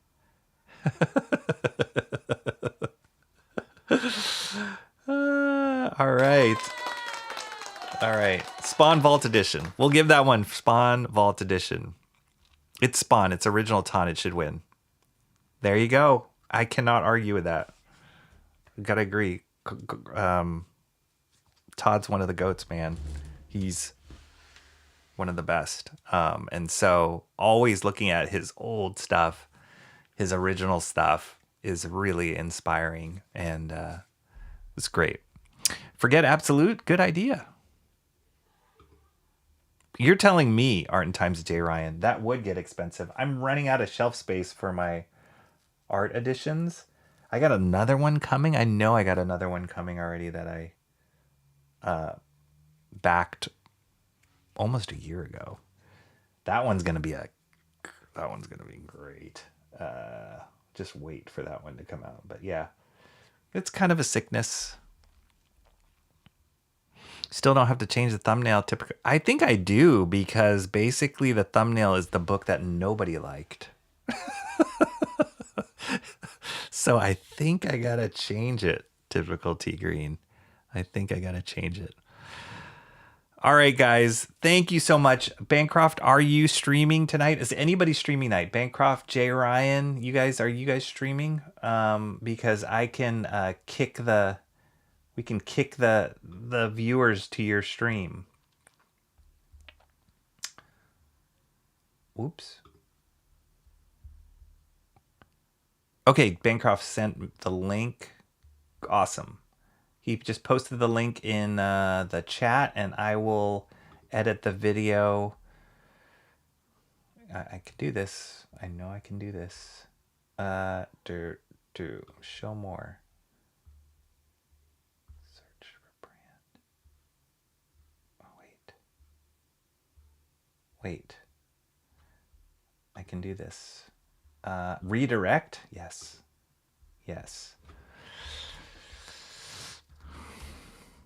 Everybody go watch Bancroft's art share coming up here in 30 minutes. Wait. Art share. Oh, here it is. Episode 95, is it? 95. Well done. I think I did it. Go watch Bancroft stream. Thank you guys so much for joining me. Happy Wednesday to everybody. Wonderful time sharing with you guys. Great stuff that came out this week. And if you don't already, join me on Discord. We keep the conversation going there. Join me on Fourth Wall, because I will get to this master study for, speaking of like original art, looking at art, double page spreads. That's what we're working on. I'll give you guys a sneak peek before we go. Still a little bit more penciling to go on this one. But I got this area to figure out. Or not figure out, just tighten up. But it's coming along. Look at all that nice blue and red pencil in there. This is all done. Finished all this stuff. The crazy, like the hardest tree branch I've ever drawn in my life is a Jack Kirby tree branch. But great. Yeah, so we'll be finishing up those pencils after this week. Should free up a little bit more, and then get to inks, and all that stuff will be high-res scanned and posted on Fourth Wall for those of you who are Fourth Wall members. Thank you so much. Steampunker was first in the chat. Wait for her name in the credits, and I will catch you guys again soon. Talk to you later. Have a great one. Thanks so much for being here. Hit that like before you go. Peace out. See you later.